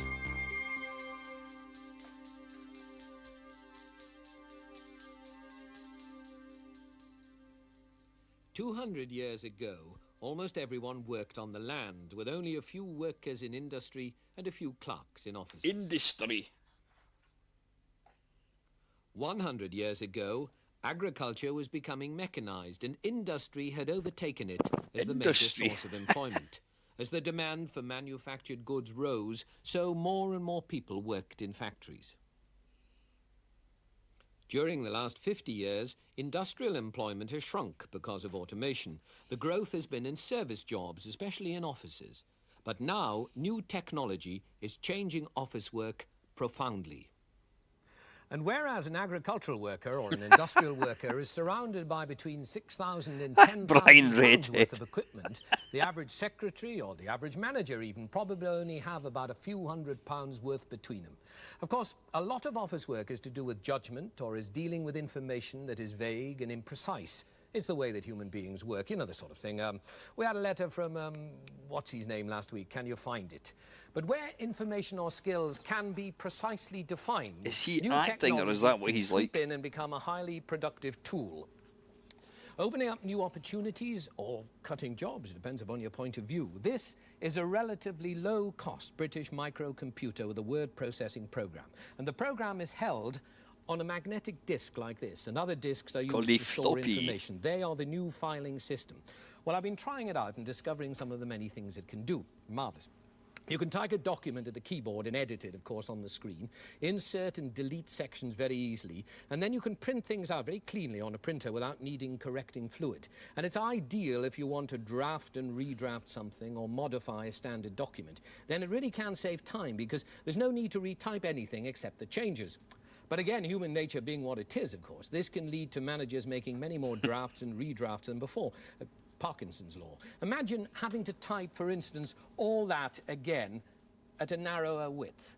With the word processor, it's very easy. Here, all I need to do is to remember what codes to type in. Now, the code is Control OL and then 30. And that sets the left-hand margin followed by return. Watch.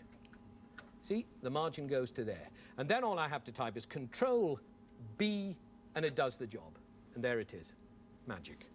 Now, with this, I have to learn quite a lot of complex control instructions. I am, as it were, forced to work the machine in exactly the way that it wants. And, of course, secretaries using word processors are going to need to be more highly skilled and more highly Can't paid. say that now, mate. A recent government Secretaries. report said that word processors need to produce a 50% increase in productivity to justify themselves. And it's only when you use them for the kind of thing I've mentioned that you get that sort of benefit. On the horizon, though, are extensions from the humble word processor to the machines of this kind. Now, this is made by our very own ICL, and it's moving us towards what they call a total information system.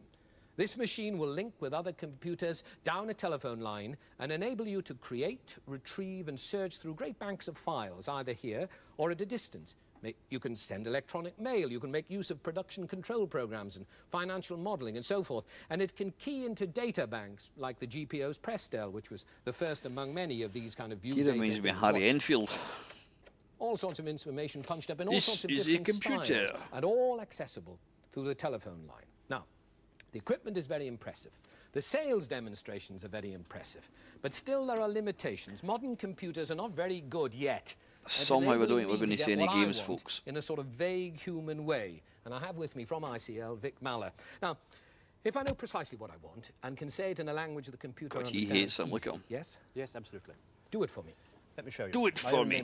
Name and address in the telephone book. Do it for I me. lived in Stevenage, and I put in the town, my name, and the street in which I God. live. Yes. How dry is this Precise inquiry. program? I send it, Fantastic. and the system, of course, comes back with my full name and address and telephone number. And that wasn't sort of hidden inside. It's actually gone through No. the telephone directory. This is on a computer in Stevenage, and it's on a file provided by the post office. Right, now suppose I didn't quite talks know. Suppose very, I'm very looking fast. somebody up and I would vaguely Do you think he's knew been the sped name up, and vaguely or does he knew the always address, talk but very, wasn't very fast? clear. What would it do then? This is something we can now handle. Hitherto, computers, as I said, Vic could only handle Marler. stylized forms of inquiry.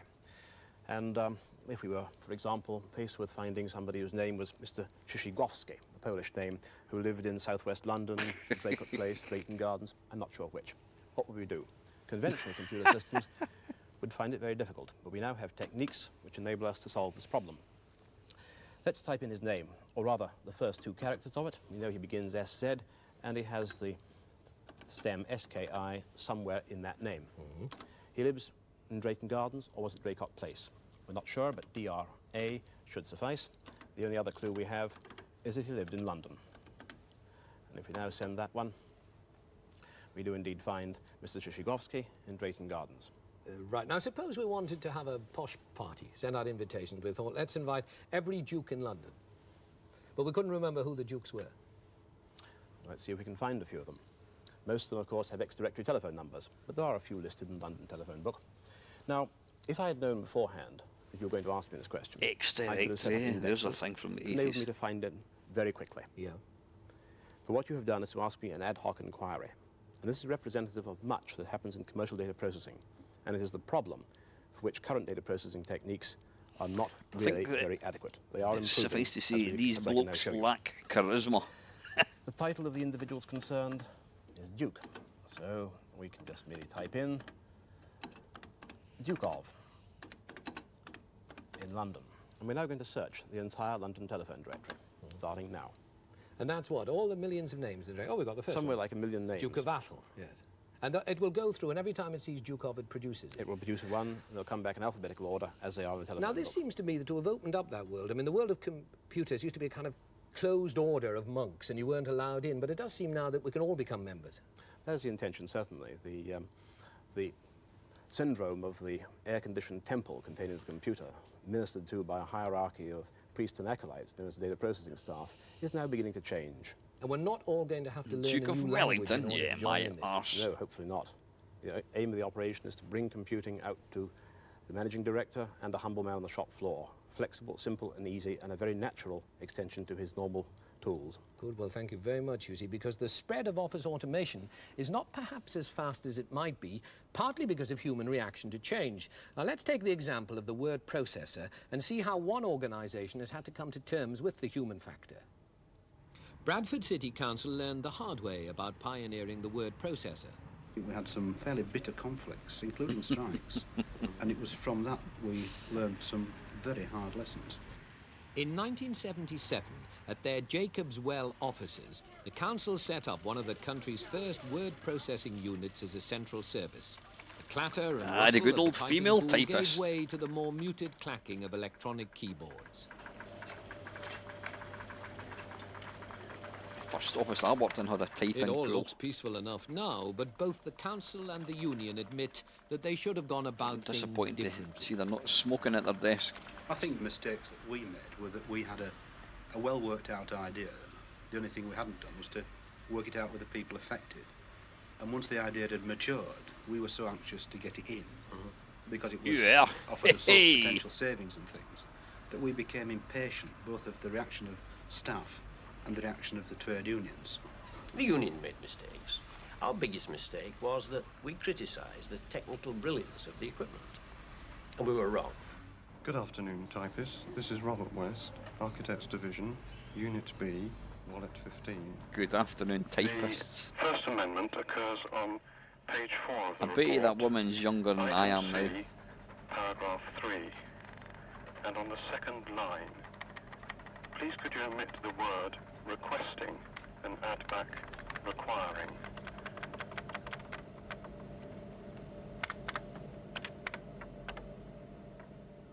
One of those who were sceptical at first was Molly Hastings. Oh, I felt awful. I didn't want to work one at all. Why not? Possibly because I was older and I didn't like the thought of changing, and I liked working in the office I was in, with the people I was in, and it meant a lot of people would be leaving. And I think that was why. But now, if they asked you to go back and use an old typewriter, No, I wouldn't. No, they're marvellous machines. It's a fairly standard phenomenon that if you approach anyone with a dramatic change, you'll get a predicted reaction to it. They will not like it. And that doesn't go for word processors, that goes for anybody from the top to the bottom. Another who has cause to prefer the new system is the word processing manager, Jean Oldfield. Typing pools in this building on different floors. And I was running up and down, making sure that Seems each mental pool was that we working had to capacity, people typing letters transferring for work us. from Now you those who send were an email, you overloaded, do it yourself. and trying to assess the workload of the three. Now we're centralized. All the work comes in here, all the work comes through me, and I can decide what to do with it. Their work is more varied. The ways in which they do the work is more varied. If you've got a name in a document and it comes quite a few times, and then someone says, oh, you haven't spelt that word correctly, you can tell it to search for the word and it will find it for you. Instead of you having to read through maybe 10 pages, it goes to the word each time. They can turn out an enormous amount of work with far less effort. Now, we had over 40 typists spread over this Every building. single one is a And woman. now we have 15. doing more work, probably. Yeah, that's a And good that, thing. of Get course, rid is of what led to 25 of the them. disputes. But the disputes in their turn have led to a technology agreement. On what terms? The rate for the job would be agreed, that those people who didn't wish to be accommodated on the work processing equipment would be either Would be redeployed swiftly sacked. or transferred or something with their acceptance, and that particularly that the savings that would accrue must be used in some way that would be job producing. If you like, we would seek. But if we lost jobs in the typing sense, we would create a similar number of posts in some other job. It could be, in fact. I think it was at that point we achieved the breakthrough, wasn't it, when we accommodated this point about jobs and loss of jobs, and is the trade union selling jobs, etc. It was only by having an agreement that talked about job creation, I think, that we began to make progress. Yes, until we could be satisfied that jobs would be created equal to the number that were at risk, then until then we wouldn't agree. What we learned, very painfully, was there's no way you're going to introduce new technology without the cooperation of staff and the people who represent them, namely the trade unions. There were two very polarised views in the council. One was get ahead, bugger it, get it put in. And the other view, the view that prevailed, was that we'd be stopped, that we'd make no progress. And so it's an illusion if people really think that they can put new technology in without the understanding and agreement of staff. It's just a dream, a pipe dream. But where will they go next in Bradford? The legal and town planning departments use the new method, and soon education will follow. And there is talk of electronic mail between buildings. But is change inevitable? There is talk. This is only the beginning. Eventually, there'll be tremendous centres, all holding information which people can be keyed into. And this is, at the moment, mainly correspondence. But I foresee that it will go a great deal further. In the next decade, we will expand our role in the world's fast-moving financial market, and we will need a new communications concept. An advertising film set to sell the idea of the office of the future to the impressionable businessmen of America. Produced a few years ago, its idea of the future is June 1981. Maintain our lead in the intricate global market is the Integrated Electronic Office. I'm a Citicorp Senior Vice President. This is my office. Here's how I started my day. When I got in this morning, Ding I turned dong. on the office. When I'll I play a settled bit down of in Grid my Runner. private work area, I started through my incoming mail.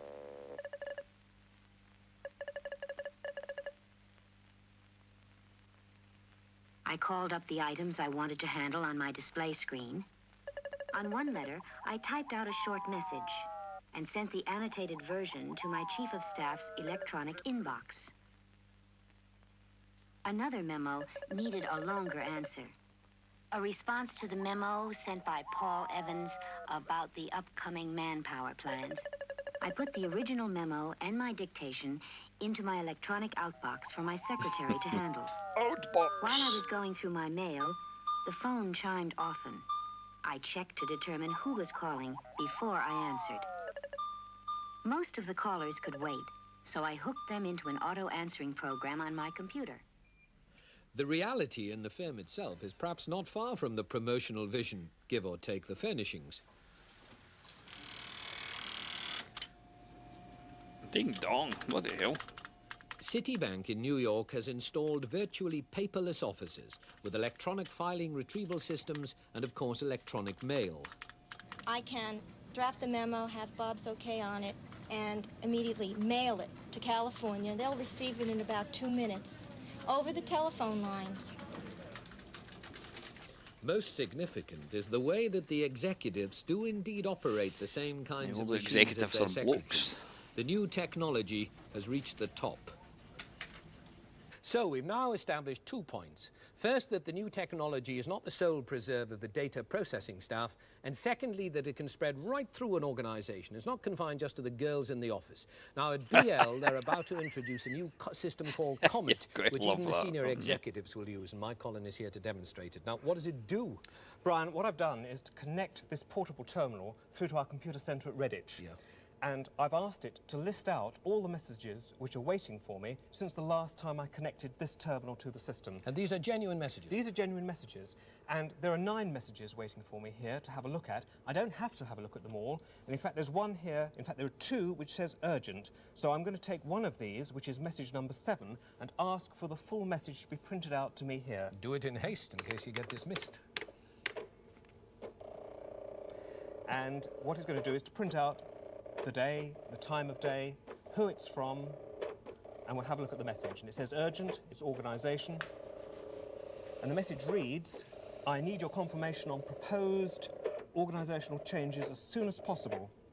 And also, a rather cheeky one, can you please call at one of our offices on your way back? Obviously, they want to use me as a messenger in some way. Yes. Now, I can reply to that by simply putting in an answer, an A, Fuck off. and say, the Go organisation, fuck I'm going to yourself. abbreviate it to org, looks okay. And I'm going to send that message, and it's as simple as pressing one of these buttons with one finger, and away we go. But if you couldn't type, you couldn't do that. Now, half your senior executives can't type, and B, would regard it as being beneath their dignity. Brian, I think that's a problem we've got to Beneath get over. their We don't dignity. have to use all our fingers like a trained secretary in order to type. As you notice how I did it, I was using 2 fingers for most of the time, and I think that once they've overcome that sort of problem, then they'll feel happy with the system. But aren't they going to say, I might just as well pick up the phone and ask my Executives think secretary it's what's beneath on? them to Yes, type. of course, the problem is when the secretary isn't there, or when the people who they're trying to get aren't there, or, as in the case of many of our executives, they're on the road, they're abroad, or they're working from home. So they could take the machine with them, and wherever there's a phone, plug themselves in? Yes, no matter where they are. And it will always answer? Yes, it will always answer. The system works 24 hours a day, 7 days a week, except for about half an hour each day. Well, it's for the senior executives at BL. Will Sir Michael have one as well? Well, I hope that he will, but we haven't approached him yet. Plug up your courage and do that. Now, in this series, we've looked at the way the computer is affecting productivity and jobs in a wide range of industries and at all levels, including, as we've just seen, top management. The pattern which is emerging, I think, is like this. First, jobs most affected are skilled and semi-skilled craft and clerical jobs. They are highly defined and therefore vulnerable. And it's Secondly, mostly if women. new technology is to be introduced painlessly, there has to be early constructive consultation and collaboration between those who want to put it in and those who have to use it. Oh, have you? Thirdly, new technology Yeah, you've tends to actually heard them, have polarize you? jobs. There is a premium on jobs involving human contact and service, judgment and technical versatility, and at the other end of the scale, on manual work. Fourthly, because of the possibility of linking small and large computers, management has a real choice between more centralized information gathering and control and a more decentralized, more delegated, more open system with local managers having access to much more sophisticated information than before. Now, there's one further point. Is this new technology going to affect women's jobs more than men's? Well, here to help me answer the question is Deepak Nandi of the Equal Opportunities Commission. I know the Commission has done a report on this. I mean, do you think women are going to come off worse because of the new technology? I think one starts, Brian, from the position that Deepak we're Nandi. not faced with doomsday on the one hand, nor on the other hand with things roughly as they were before, but something fairly dramatic in between. Jeez, I bet that guy's about 25 and he's got a comb over. The assumption one has to work with is that if you leave things to themselves, people who are already disadvantaged in the labour market are going to be even more disadvantaged. Now, if you look at the pattern of new technology that's being introduced and the kinds of jobs that are at risk, you'll find that because of the growth of women's jobs in the service sector, particularly in the last 15 or 20 years, if those are threatened, then automatically it follows that women stand I don't know about to be you, more Steve, I love vulnerable shit like this. as a result of unthought out technological change. That was what it was like in the offices that I worked in. Well, you can easily imagine a scenario, but we have it in our report. You can have a manufacturing company in which clerical jobs diminish, sales jobs increase. Sales jobs are mainly men's jobs.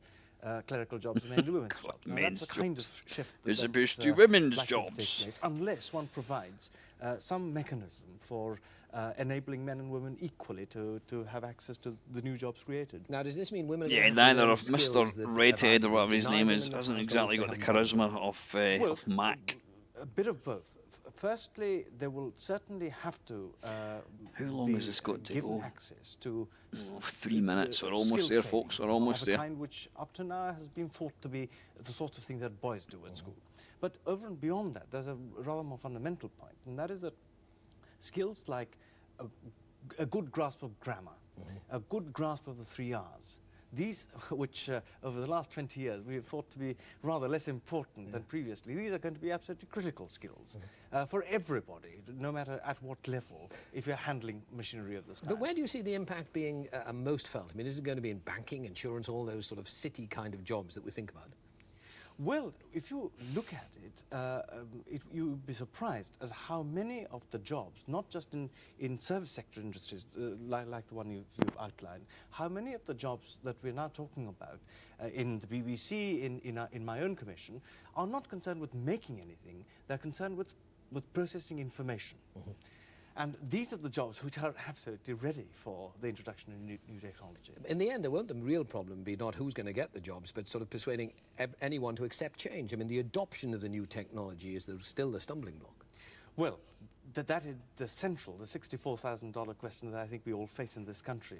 I bet you that guy's about there is a 26 or something. Fear, the fear of the black box with magic inside of it.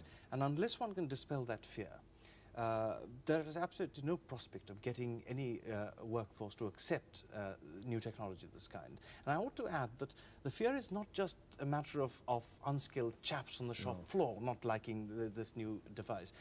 One of the effects of the introduction of new technology is that management have to think through the rationale of the job, you know, what sense it makes to do things in this way rather than that, and to be prepared to explain it step by step, as you were discussing earlier in the program. Now this means that you can't have managers slacking about doing what they had done for the previous 30 years. The business of explaining to your workforce what is involved in the introduction of new technology means that you really got to learn your job all over again. It starts from the top, goes right down to the bottom. Thank you very much. Well, now that's it.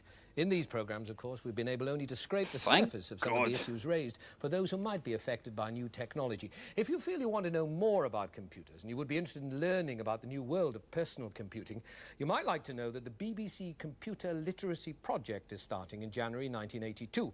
It will be a series of 10 programmes with a linked microcomputer, a book, and a linked course in programming for complete beginners. I think you'll enjoy that. But from me, goodbye.